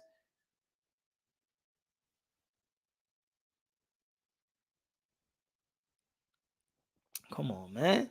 Like, we shitting on the wrong things, bro. There's so much shit that there is so much things in boxing that we could shit on, and we shit on the great things, though. We shit on the great things. Fought Cotto. And that was a good fight. Fought Cotto.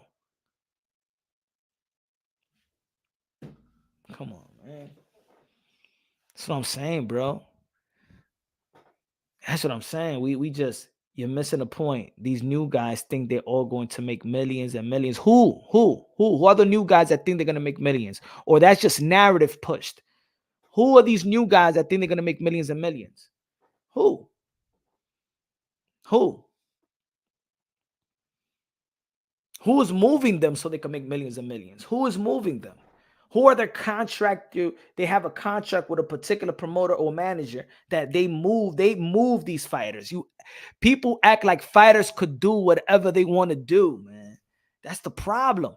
And even as much time that you have boxing content creators as myself or others that's genuine about bringing you facts.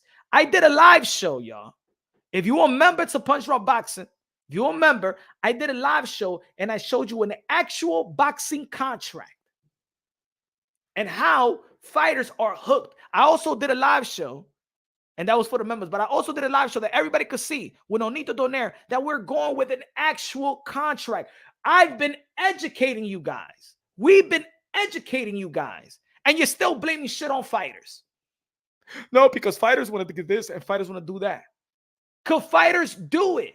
Be educated. Humble yourself. Give credit. Support the people that's bringing you. Let me put it. Let me put it. Hold on. I got you right here, bro. I got you right here. Because I don't want nobody to be like, yeah, yo, I didn't know about this. Hold on.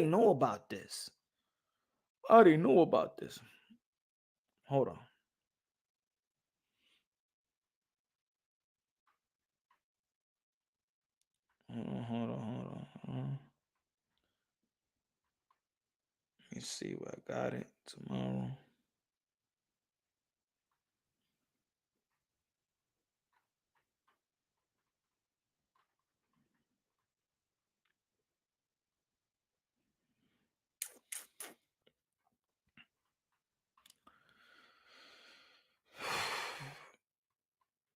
want nobody saying you never know.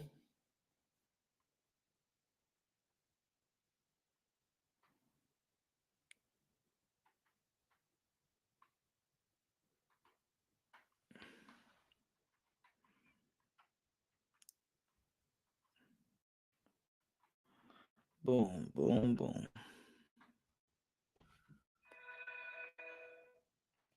Put the link.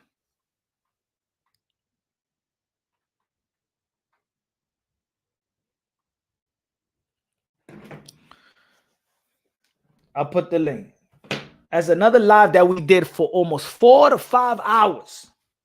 Almost 5 hours straight exposing contracts in the sport of boxing, how things work, where fighters should be looking at the contracts, how they get hooked on, how they be slaves.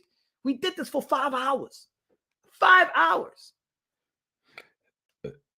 Tip Bayless. When I did the live show, when I showed, Tip Bayless was there. Tell these guys. I did a live show for nearly an hour. Showed contracts on how they get hooked on a contract, how they're slave to a contract, how they're owned, how their name is owned, everything that they could do, they can't do. The manager will get paid off of it.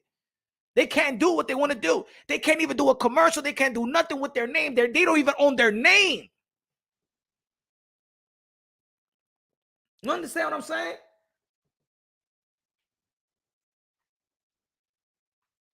These fighters want to fight, bro.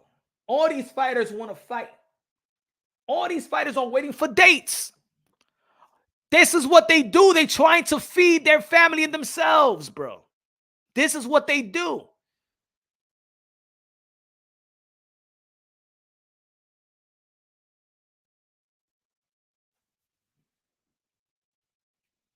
Promoters work for the boxers, not the other way. This is what they love to tell you, Edgar.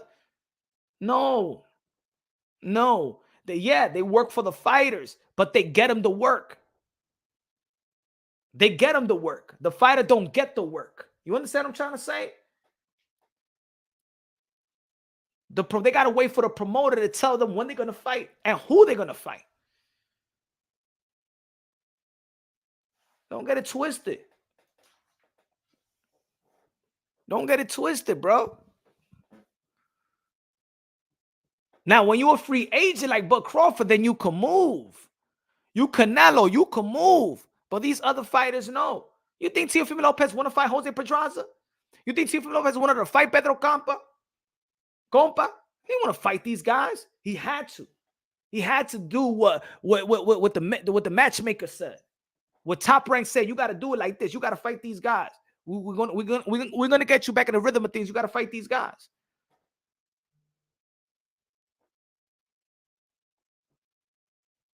Yo, why is Jamal Charlo not back in the ring?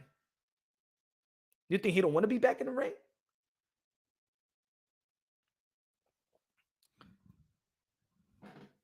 Come on. We was going to get Jamal Charlo versus Jaime Munguia. What happened? You going to blame that on the fighters?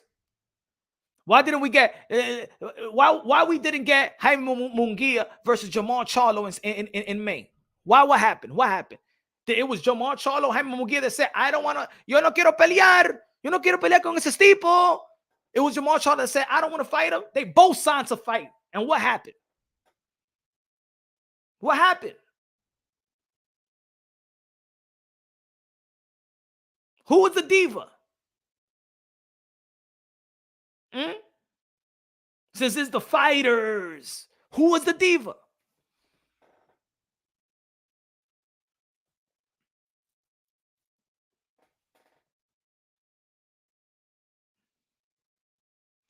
Come on, Kev. Stop with the, oh my God. Stop with the narrative. My God. Why y'all swallow? Why y'all like to get fucked in the ass with the narrative, Kevin?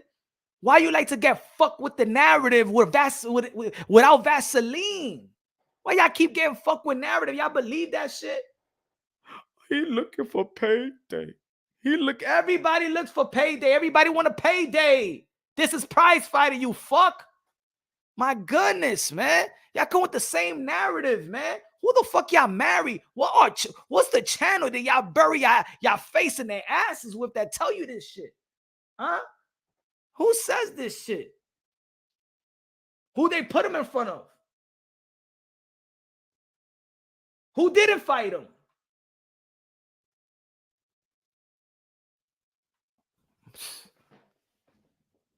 Some stupid motherfuckers out here in the YTBC. Well, all this knowledge and everybody brings you some shit. Y'all still say the dumbest shit in the fucking world. He's with Canelo and he's looking for payday.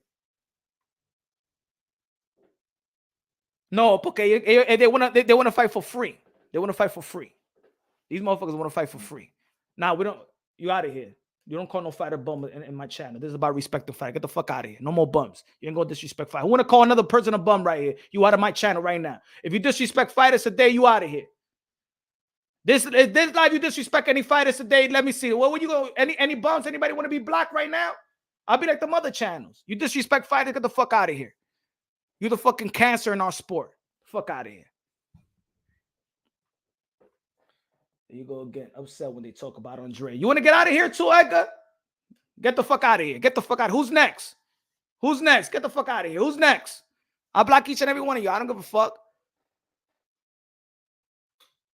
Who next? Who's next?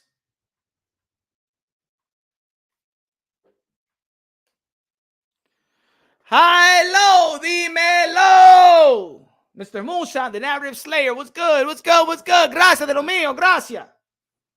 Gracias de lo mío. Okay? Who's next? Who's next? Dímelo, dímelo. We're going to have a nice block party out here. Ahora que vas a respetar los boxeos ahora. Today.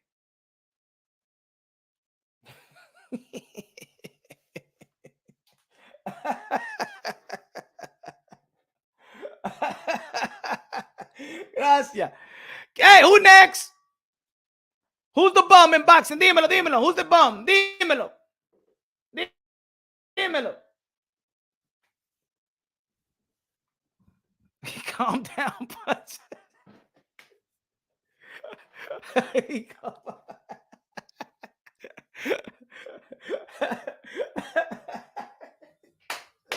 Y fuera, ¿qué? Hey, ¿qué se quiere ir para la casa ahora? Dime. Vamos a respetar los... Ya, se van de aquí, ya. No quiero oír esa vaina, ya. I gave you too much light. Gracias, high low. They ain't no real boxing fans, bro. I know. What that BS, man. That BS. First it was Aaron, keep it in the house. Now PBC. I'm tired of this ish. Yeah. I blame it on the promoters, the managers, and the networks. We could have got Jaime McGee and Jamal Charlo. It wasn't because of the fighters. Now, when you're a free agent, and like I say, Bud Crawford, now you could blame it on Bud Crawford for not fighting Earl the True Spence. Now, before you could have blamed it on Bob Arum, you could have blamed it on Bob Arum, Al Heyman, but you saw Bud Crawford said that I was talking strictly with Al Heyman and stuff, trying to make the fight. You ain't make the fight. You ain't get it. Now, am I going to say that you a bum for not making a fight? Or you going to say that you ain't shit for making a fight? No, I'm going to say that you ain't want the fight. You rather get more money somewhere else at David Avenue, and you got your money where you at. That's it. But now the blame goes to Bud Crawford. That's it. But I ain't going to say he ain't shit. They've been hating for 2 days straight. Yeah, I gotta get. That's it. They gotta go. They gotta go. They gotta go. They gotta go. They gotta go. You gotta go. They gotta go. You gotta go. You gotta go. Ain't no more. If we educated, this not be. If there's facts, we could all disagree, agree, or whatever. But all this bum shit, get the fuck out of here. There's a lot of channels out there that you could go. Get out of here. There's a lot of channel motherfuckers can go out there. There's a lot of toxic channels. Have fun over there. You know what I'm saying? Nah. Let me do the blocking though. Nah, Magic. Let me do the blocking. You know what I'm saying?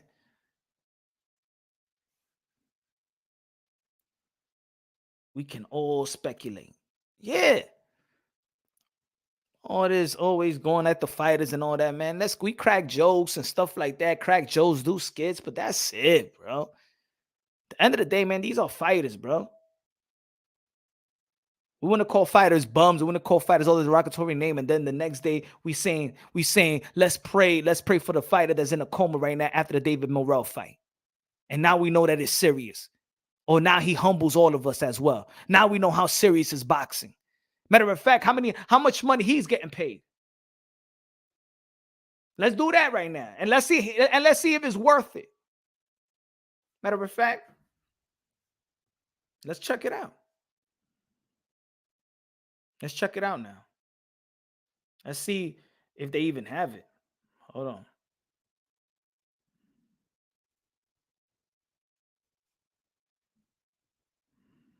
Let's see.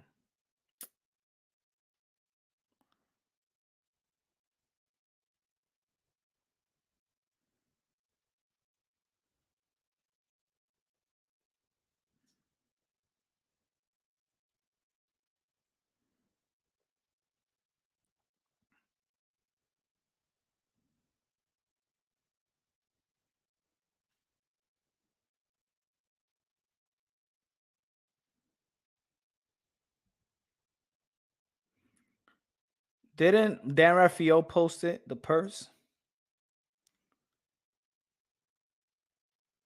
Did anybody know how much Adios Bosluni got? The guy that's in a coma?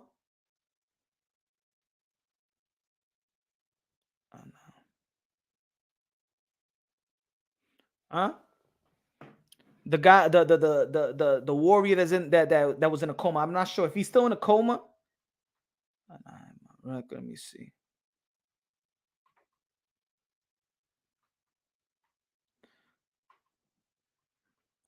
Nobody want to talk about how much he got paid, huh?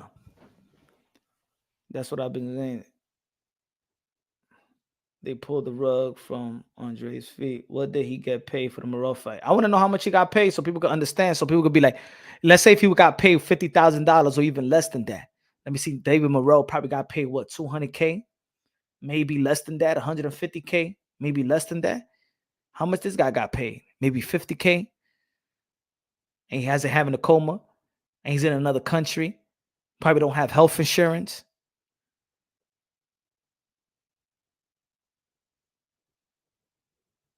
Then probably, God forbid, he leaves his family.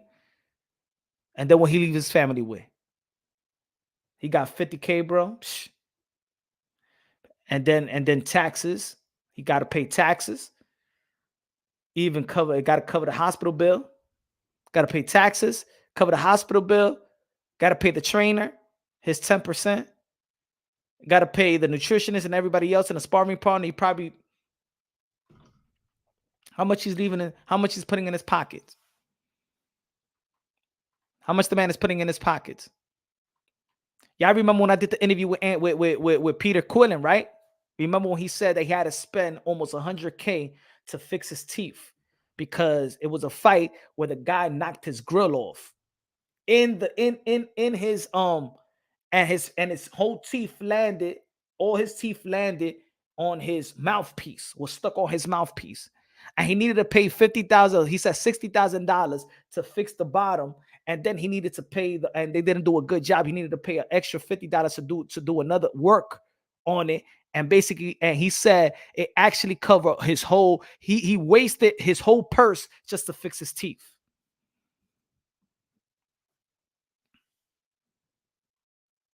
I did the interview with Peter Quillen a couple of years ago. He said he had to waste his whole purse to fix his teeth. Because remember, when you fight, you pay medical fee, but the only medical fee is for that for when you get hurt. They check you, they'll stick you up in there, and then that's it. Once you out the arena, you're done. You got to pay your own shit.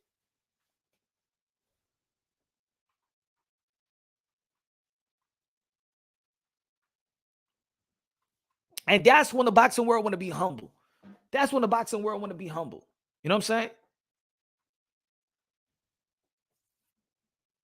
Matter of fact, let me see, I got like less than half an hour left. If people want to chop it up.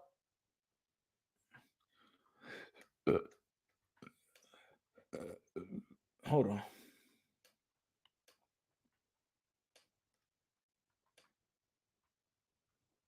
if people want to chop it up, I'm gonna go. Hold on. I'm gonna put the link if y'all want to chop it up for a minute. Shit. Let's talk boxing. Let's talk boxing. Bring that energy.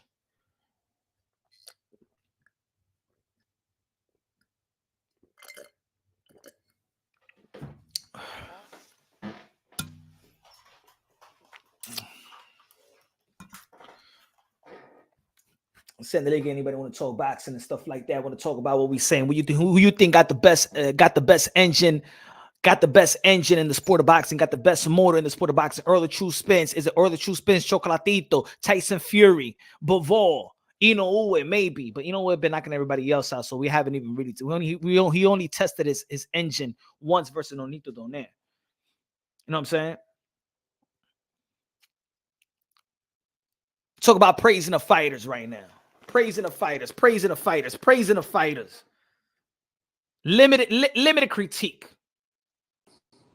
Raps all boxing knowledge in the building. What's good, bro? What's happening, bro? What's happening, mate? What's bruv? What's good, bro? What's good, bro? Nothing much. I'm gonna chop it up with you for a little bit, and then I'm gonna go live. But what are we talking about?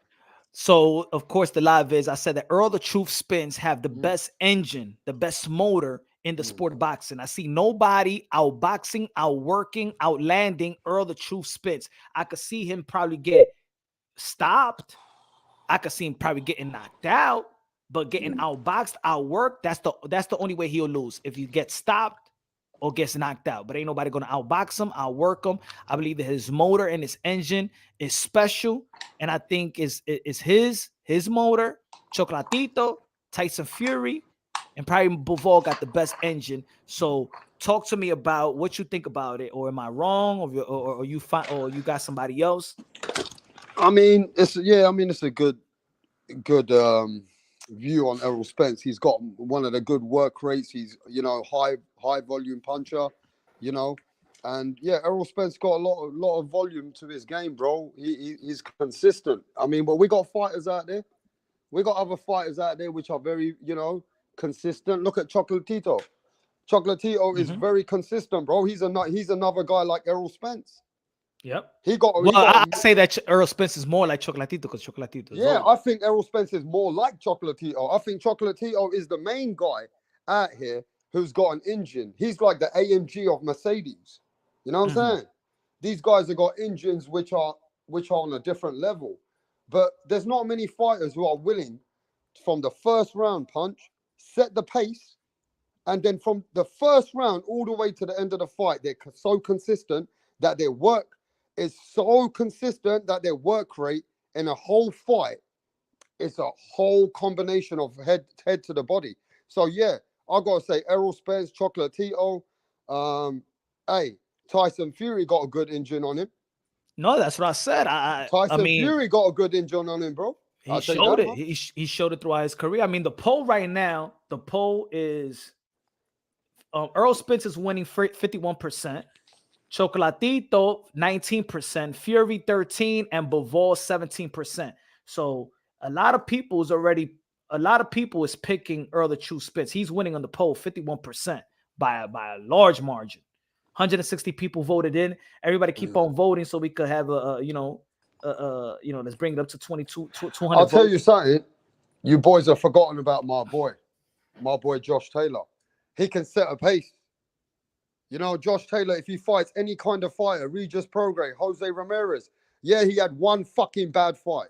Everybody has one bad fight. But Josh Taylor, he got a pace. He's consistent. He's got an engine too. He does. Josh Taylor got an engine too, bro. And that's why he overworks his fighters. He can take it in the inside. He can fight on the outside. He's got good legs. All round, Josh Taylor's got a good engine, I'd say. I don't think it's nearly like Spence, Chocolatito, Fury for his size because if you really think if who's got the best engine at that weight class then?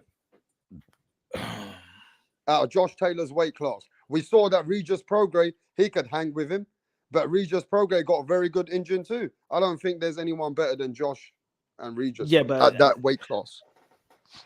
I still don't put him up there, in my opinion. You know what I'm saying? Maybe. Frank in the building. What's good, man? I'll What's tell you up, Punch? somebody else that you ain't spoke about, bro. And they Challenge. got a better engine than maybe Errol Spence. Let me ask Frank first. Let me see, Frank, what you feel? What you feel? Who got the best engine? Got the best motor in the Let me sport of get this boxing? one last name off, yeah? I'll let Rap go and then I'll go. One last Oh. name. Katie Taylor. I'm done. That's good. I was thinking about her when I was doing the poll. I was thinking about her, but then it's gonna clash with the 2-minute round, 10 rounds. You know what I'm saying? To compare to the guys that's going 12 rounds, 3-minute rounds, her pace, I think it's easier for girls. I think it's easier if you're doing 12 rounds. Like there's a lot of rounds where you'd be like, damn, it already ended. So you get the leeway to look like you have an engine. You know what I'm saying? I just think it was unfair to put up with the guys that fight longer and fight more rounds.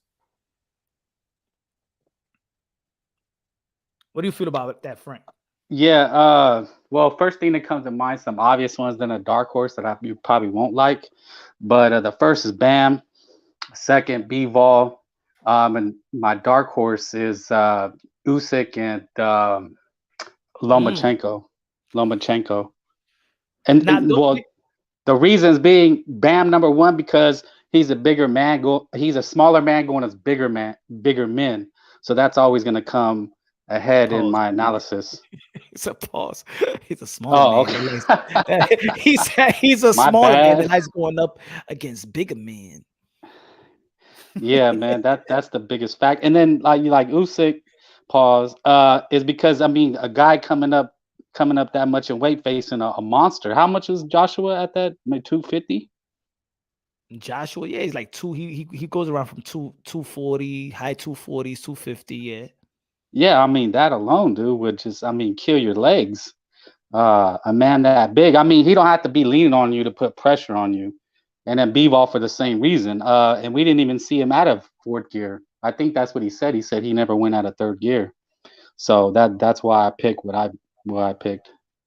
See, that's why with Errol Spence, I think he's shown his engine versus credible elite opponents. He showed his engine. That's what you know what I'm saying? And he just, the way that he starts is the way that he finishes. Like he don't let no moment off. He don't let no seconds off. We never seen Errol Spence taking a round off. You never heard a commentator saying, oh, he's taking a round off for nothing like that. He just has this effective aggression, effective approach to his offensive game, and he's throwing straight punches. He's not even wild. You know what I'm saying? He's not wild. He's not running up on you. He's not, it's just very highly effective, Yeah. and his motor is just, it's The, like Chocolatito. He stays on the pocket. He don't move. You know what I'm saying? It's just the no, I hear science. you. And I look at it. I mean, I don't know if you watch other sports, Punch, but I've been a sports junkie since I could crawl.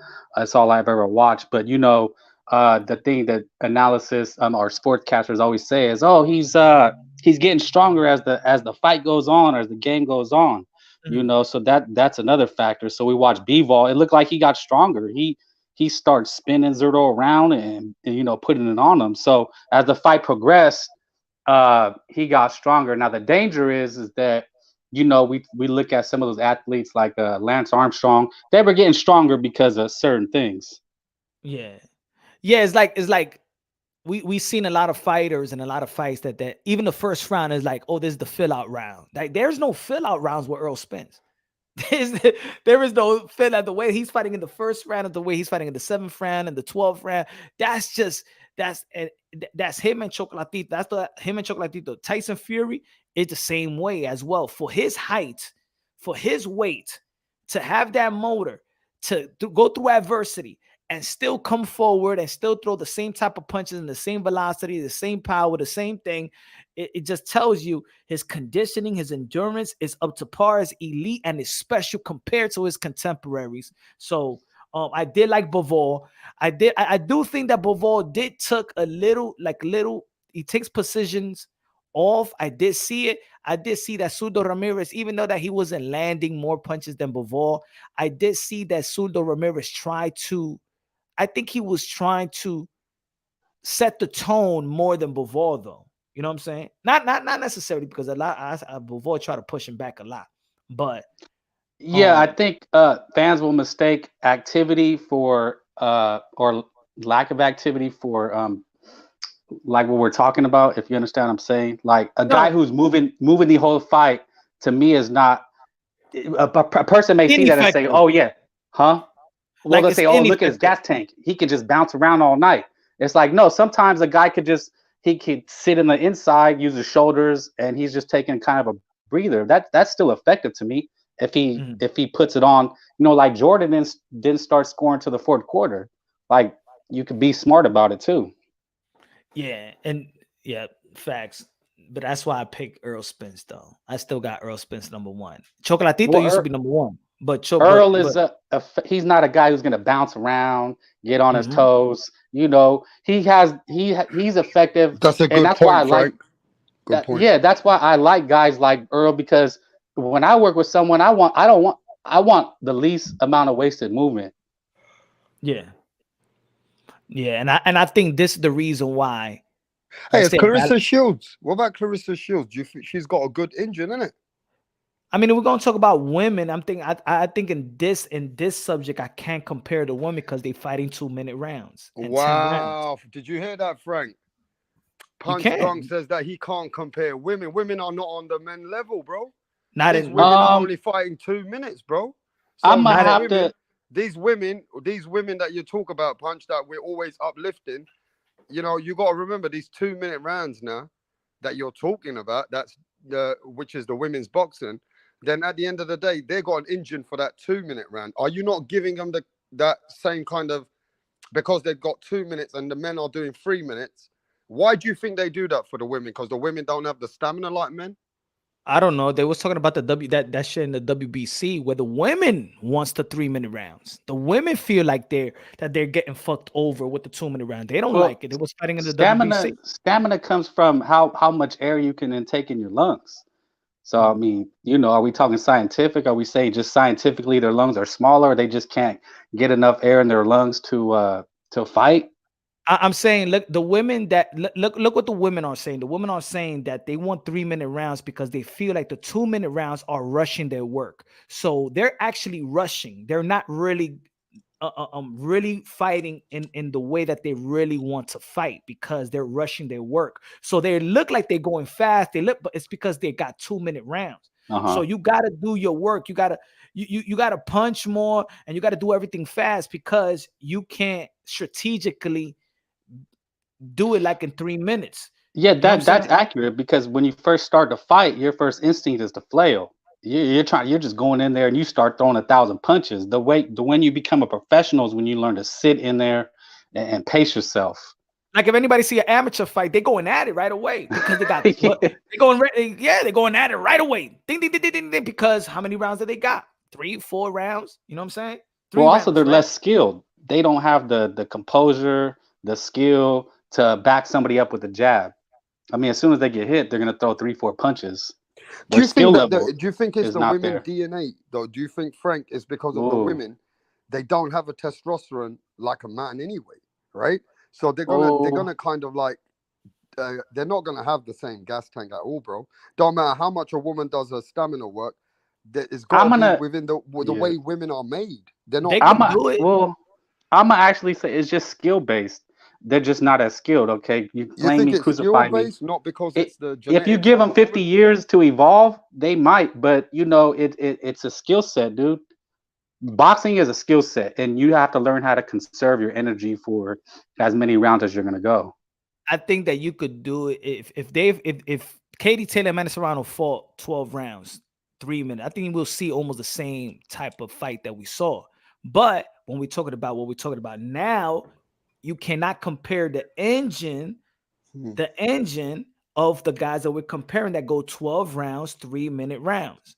So it'll be unfair to Yeah, but the compare. women can't compete like that. I mean, they can have 3 minute I rounds. think they could compete. I think They anybody can could. That's compete. like They can that's like saying compete. that no women But that no what. within their environment, they can compete. But they just don't have no gas tank near any kind of a man. See, women Well, don't have that kind of a gas tank, regardless, bro. that When that it would go comes back to to God, training, right? yeah, If I'm even if they training, train as hard as they want, you put steroids in their boobs, up their asses, they still couldn't do it. Let me tell you why, Punch. You Yeah, go look at the like in the Olympics. marathon, Punch, you never punch. see Go the look at the woman beat the Olympics. man. You But go never see look at the the Olympics, and you'll see the men's long distance records and the women's long distance records. They all Yeah, train as hard enough. yeah, but we're going away from the actual of engine that we're talking about. You know what I'm saying? No, If yeah, we're gonna yeah. I'm compare the just men and saying. women. I'm We're just. not. I kind of agree to disagree with Frank. Even if they got the skill base, they can do what they fucking want. They can't have that kind of an engine nowhere near a man. That's just the way I see it. They're made differently, bro. But go on. Yeah. It's like the marathon. With the men is gonna always win. You know what I'm saying? So if they're gonna, but that's how we can compare. It's almost like when people talk about back in the days. People gonna be like, all the fighters of today is not like the fighters in the past because they did 15-minute rounds. You know what I'm saying? So we can't compare the stamina of today, let's say with Anthony Joshua, to what Muhammad Ali was doing, because we're looking at Anthony Joshua's stamina already in the 10th round. Can you imagine if he had to go 15 round with Alexander Usyk? He would have probably he probably would have walked out the ring in the 13th round.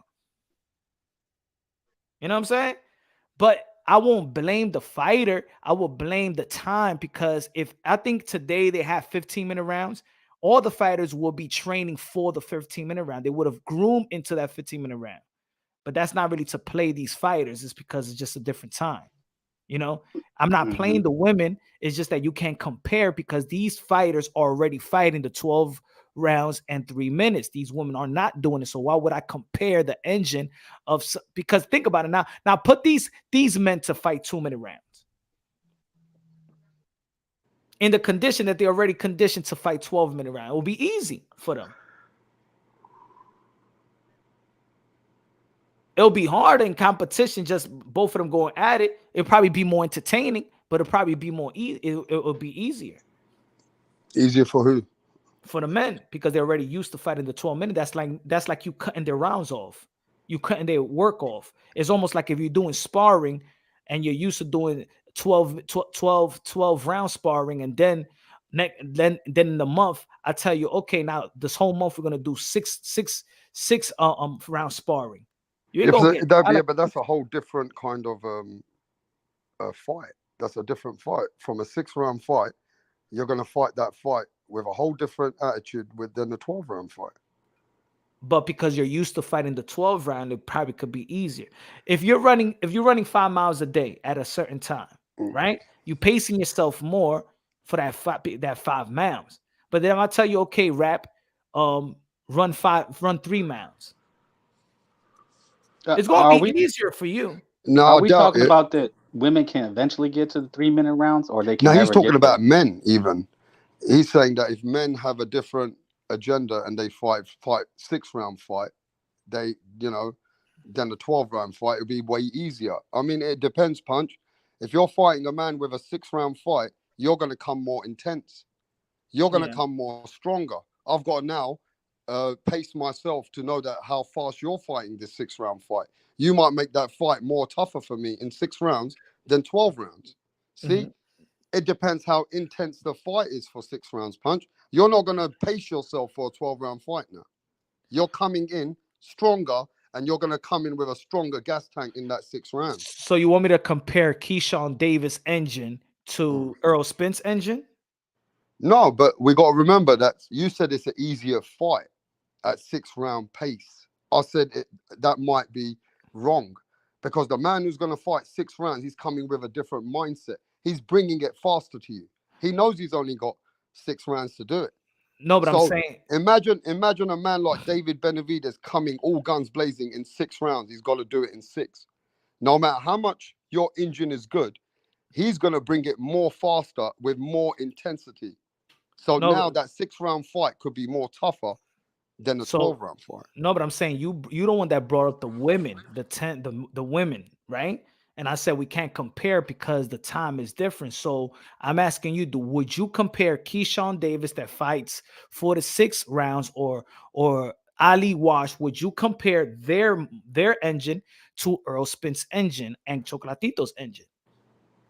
And that's a different conversation. But if Errol Spence had to fight a 6-round fight, his intensity and the way that he's going to start faster it's going to be a whole different attitude for that fight. That's why I said when you brought up the women, I said that's a whole different conversation. The same reason why you said this is a whole different conversation. See, Keyshawn Davis is fighting 6 rounds, so he's going to fight in a faster pace than Errol Spence in the 6th round. So I can't compare your 6th round to those 12 rounds, and I'm gonna be like, yo, Keyshawn Davis got the best engine than Errol Spence because look at the way the work rate that he was working. Yeah, but work like that for 6 more rounds.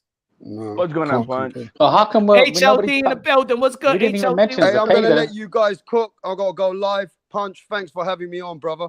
All right, brother. He got scared because HLD is here. I see Man, I you. don't give a fuck. I'll stay another 10 minutes. Go Yo, on. Rat.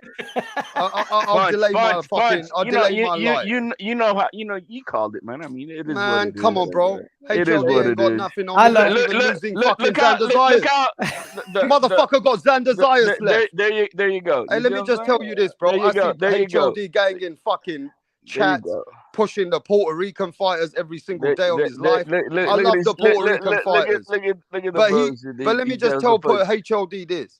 Yo, you're right now, Raptor's on a panel with 3 guys know that you're full of shit, bro. What's gonna happen if Xander Zayas gets beaten up?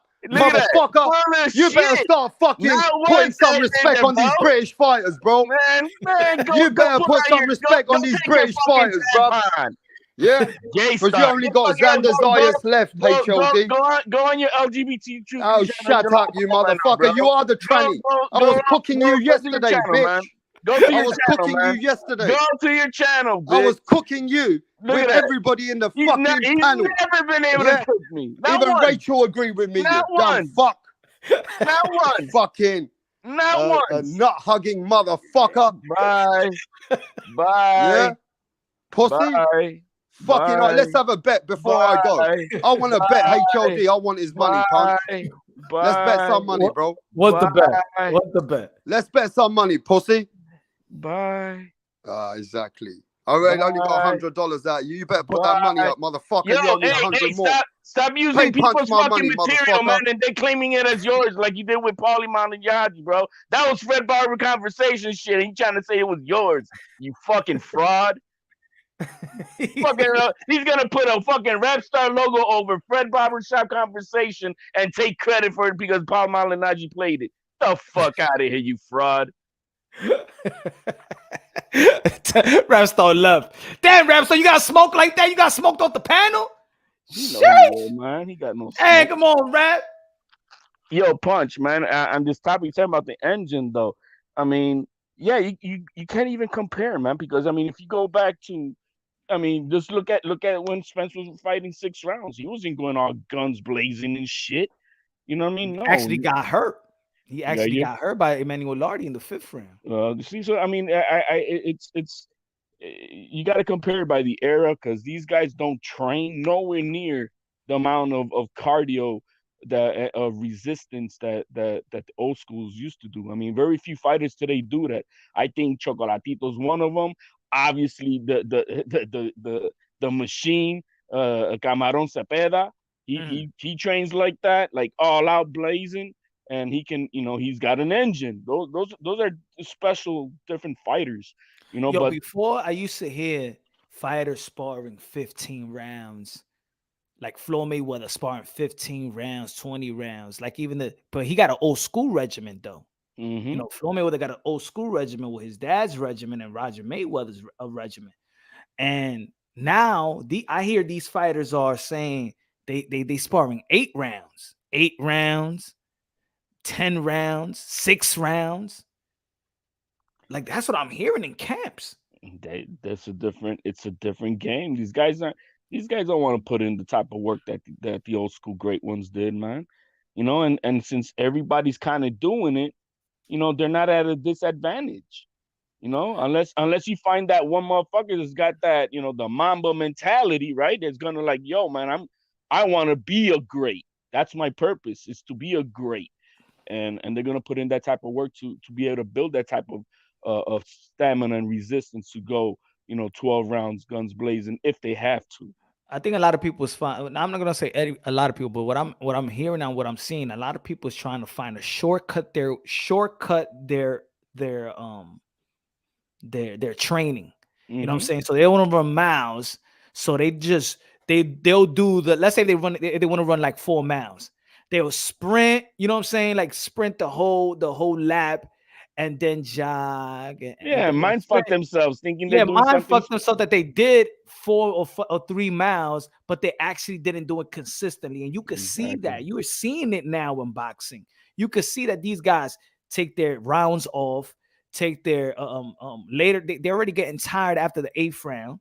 Already getting tired of the even the guys that's fighting 10th round bouts. You see Like that you see it.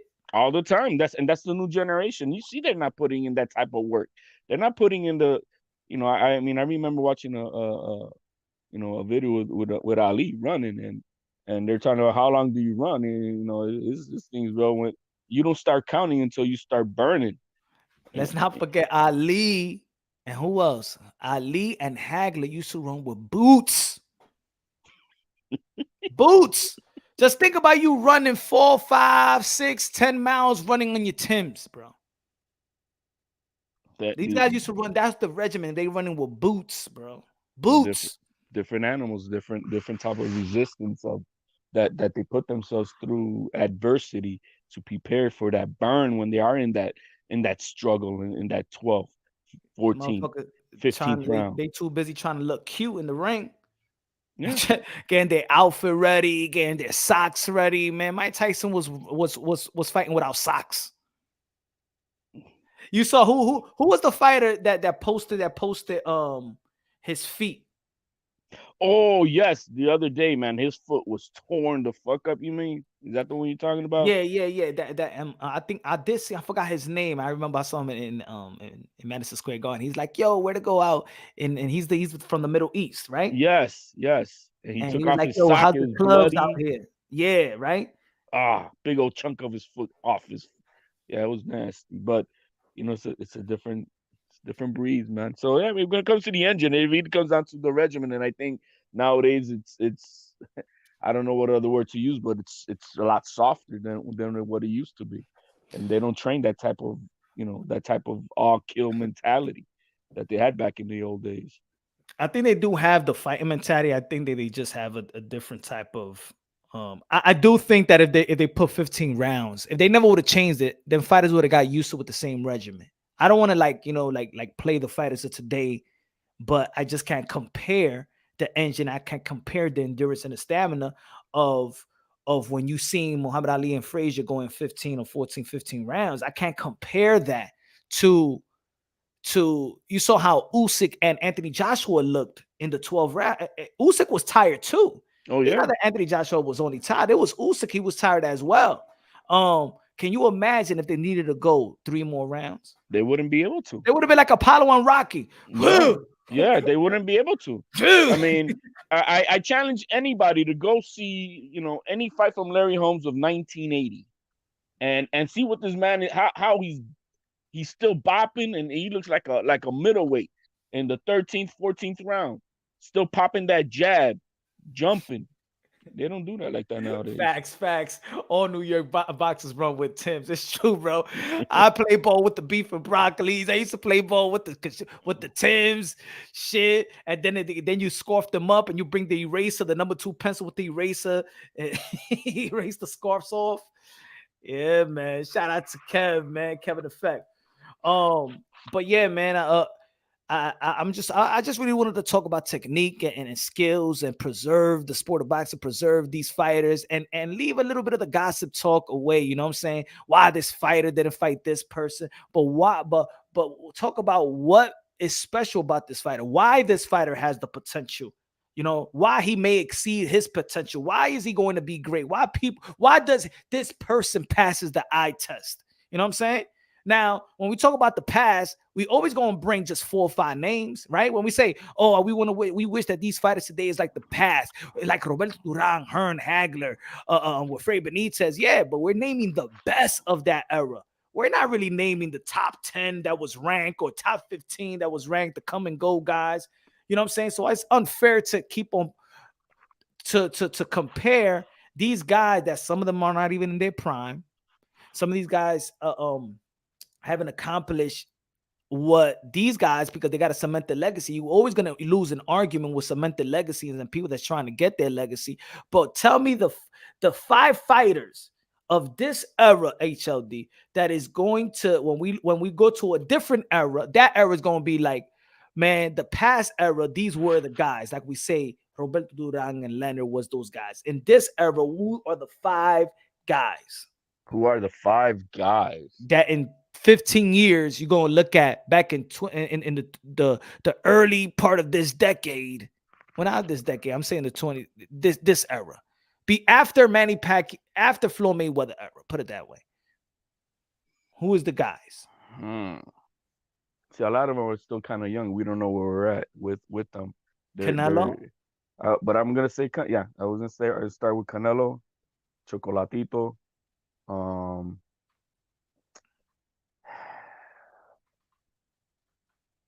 we talking about all divisions though? Yeah, all divisions. All divisions.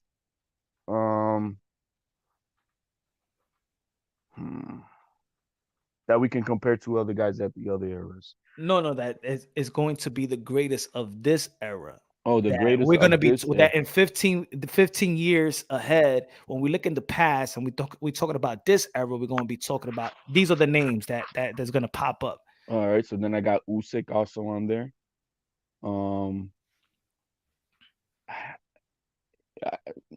See, the in the welterweight division, I'm biting my tongue hard on that, not to talk shit, because when I hear a man says he doesn't need to do anything else and he thinks he's already hit he bounces off the list immediately from me, and that's Crawford.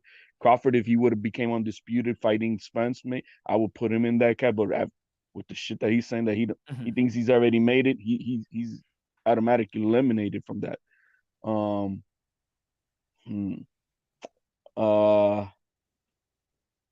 I can't say Loma, because for the reason is there's not enough fights. That's what, and I was thinking about Usyk too, though. Not enough fights. But his accomplishments are he's undisputed from cruiser and can become undisputed. If he becomes undisputed at heavyweight, ain't no doubt he's cemented. I think the problem is this era doesn't have basically any memorable moments. I think to be honest, the biggest probably we could say is Tyson Fury and Deontay Wilder. Maybe the first fight, or maybe the trilogy. But I think that 12 round is always going to be remembered when he got back up. I think that 12 round is not a lot of memorable moments of this era. You know what I'm saying? I think that's what it is. That's the problem of this era. You know, and Tio and Shakur are still too. I can't say we don't know where they're gonna end up in the next 5 to 10 years. So for us to see, like, damn, you know, when they're Crawford's age at 35, are we gonna say like, damn? We don't know that yet. When the lights are bright, that's when they just didn't look spectacular. I think this is the problem. Why? It's not that the best ain't fighting the best. It's that back in the days when we saw the best fight. Look, when they put Hagler, Hearns, that first round is already memorable. The best round in the history of the sport of boxing, they say. They went at it the whole fight, which captivates the sport of boxing. That's what the UFC actually does. They have some of the great fights has so much action that you want to see the next fight again. You want to see the next event. But even Triple G and Canelo Alvarez won, didn't bring the action. The fight of the century, Mayweather Manny Pacquiao, where the whole world, their eyes was on boxing from casuals all over the world. It ain't do shit. It actually turned people away from boxing. I think we're still suffering from that black eye. So I don't even think the big fight, when there's the big fight, it's not action packed. It's not memorable. It's like, oh, this is at least Amanda Serrano and Katie Taylor did it. But guess what? This is the reason why women boxing is elevating. Because what we hear about women boxing right now, what we hear, that they're exciting. They are. And the best of the best is showing up. The 2 best fights The two best that people were saying was Amanda Serrano, Katie Taylor, and Savannah Marshall and Clarissa Shields. And both of the fights was extremely exciting. They were. I mean, and to me, those were the two cards that I was most excited about coming to wanting to watch. Were those two cards of Serrano Taylor and the Michaela Bumgarner, and those were the two most exciting cards I was looking forward to this entire year. And then this is the fight for me for real after the Pacquiao and Mayweather that was exciting. That says, okay, the new age is coming. Was that Porter and Thurman fight when the whole fan stood up in New York and gave it a standing ovation in the 12th round. Everybody in the Barclays Center was up clapping. Everybody in that 12th round because the action. But then after that, like who were the fights? Like we still do have the Estrada and Chocolatito, but the second fight that was a pandemic fight. Yeah, It was a pandemic fight. Who else? Like there is no memorable. I mean, there's knockouts, but there's no memorable fights. You know what I'm saying? Yeah, people like Barichek and Cepeda, but for me that was just a rock'em sock'em fight. You know what I'm saying? That was a rock'em sock'em fight. I there's some people that be like that was fight of the year for me. That ain't no fight of the year. That's like boom. That's like two drunk men fighting in my So opinion. do we attribute that then? Why aren't we getting? Are they going there? Are our new fighters going in there too conservative? Too conservative. Too I think conservative? they respect each other too much. You know, Too- even Triple G and Canelo. I think they respected each other too much. Nobody would even wanted to. Nobody. I think they was afraid to make mistakes. Even though that, of course, that's the smart way to fight. You know what I'm saying? Is a physical chess match. I understand. Is elite. Is A1, A2. I get it. You know.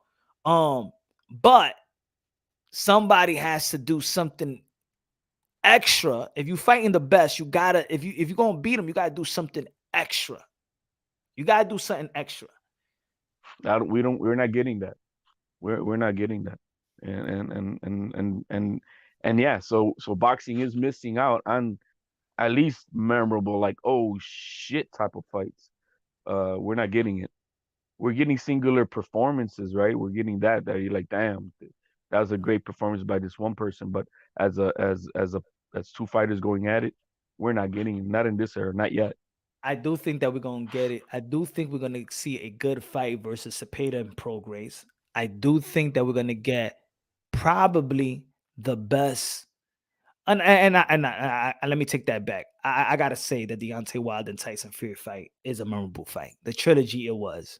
It's gonna the four. What was it? 4 knockdowns. Yeah. Four. No, 5. No, five knockdowns. You know what I'm saying? 2 Fury, 3 Wilder, 1 down. That's memorable. For heavyweight, that's a memorable fight.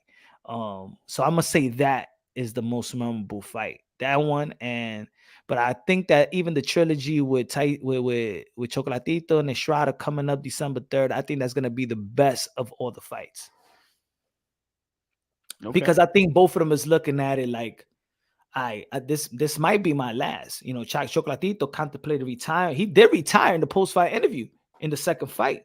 So I think both of these guys are gonna go all out.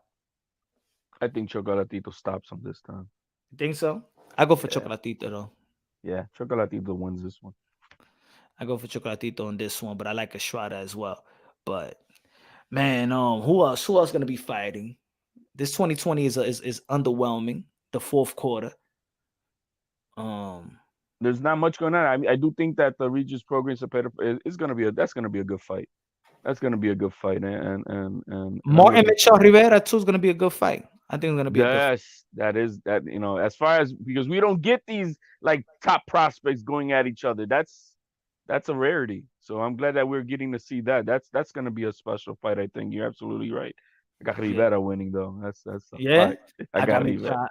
I got Michel Rivera winning as well. I hope he wins, man. I don't know. I just got this feeling like he just set up to lose. I don't know why. Like what? And a robbery of the cards?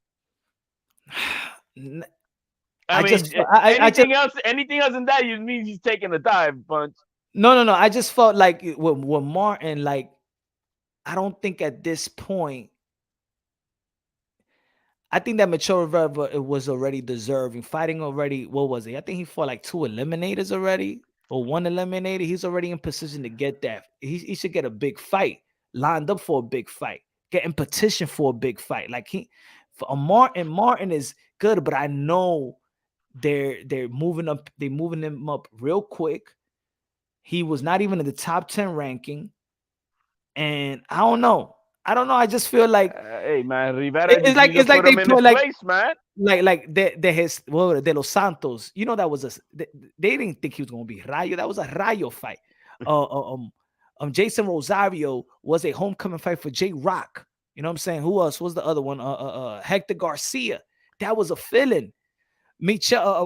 Jackson Martinez versus Martin. Like they will put Jackson Martinez a 9 days notice. I mean, Jackson Martinez, people was arguably beat Rolly, but they put him in this vulnerable state where all these guys are fill-ins. I think this is a PBC self-eliminator for themselves. They're like, look, man, we don't want to carry. We're not going to carry extra weight.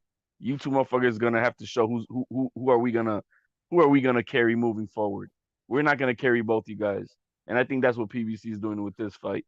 You know, I do think that Mature Rivera, I support Mature Rivera. I do think that he's a little bit of a letdown for them because they was putting so much emphasis on his character and they was pushing. Remember, this is Al Heyman's last fighter that he signed as manager advisor. This is the last. He has not signed no more fighters after Mature Rivera to be an advisor or manager. This is his last fighter.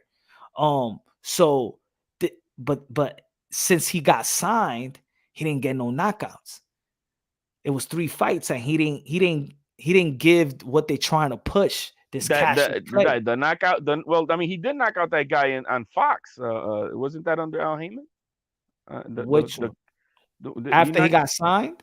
That he got signed after that, or he was already signed on with because he got signed on Fox. He got signed. He got signed as his official manager and advisor this past summer. Oh, okay. The thing is, Rivera. I mean, he is such a technical boxer that you know he's a smart boxer. He's just not gonna he's not gonna go for the knockout if he doesn't really have to. Oh, my fault. I did that. My fault. Charlo versus Castaño. Yes. How the fuck did I forget that shit? Because it's not it wasn't as memorable, man. Nah. Because I put it on the Twitter. The first fight was memorable, but this one, the last one, it wasn't all that. It didn't compare to the first fight. Nah, come on. The first fight was war. This second one was more like, hey, I got this, Charlo. I got this. I like both of them, man. Mark. I'm not saying that the number one was worse than number two. But I'm saying that both of them was exciting too. Like both of the fights was exciting, man. Yeah, man. I like that Brian Castaño Charlo matchup. If Adrian Broner had to remind us, bro, that's who reminded us, bro. That tells us everything. Hey, because I did put it on the Twitter. I said that he got the performance of the year. Jamal Charlo got the performance of the year, and what I also put on Twitter, I said Katie Taylor versus Amanda Serrano was the fight of the year. I think that is hands down fight of the year. Yeah. / robbery. I had Amanda Serrano winning. I did too, man. But anyway. I didn't like the way, but I didn't like the after the fight. Like, you know what I'm saying? Even Katie Taylor, one of the rematch, Amanda Serrano said, my team, I let my team do it. I let my team. Man, please, woman, come on, man. Speak up, let's go. Well, that's how she rolls, man. She's not outspoken like that. And she does respect the team thing. So I get it.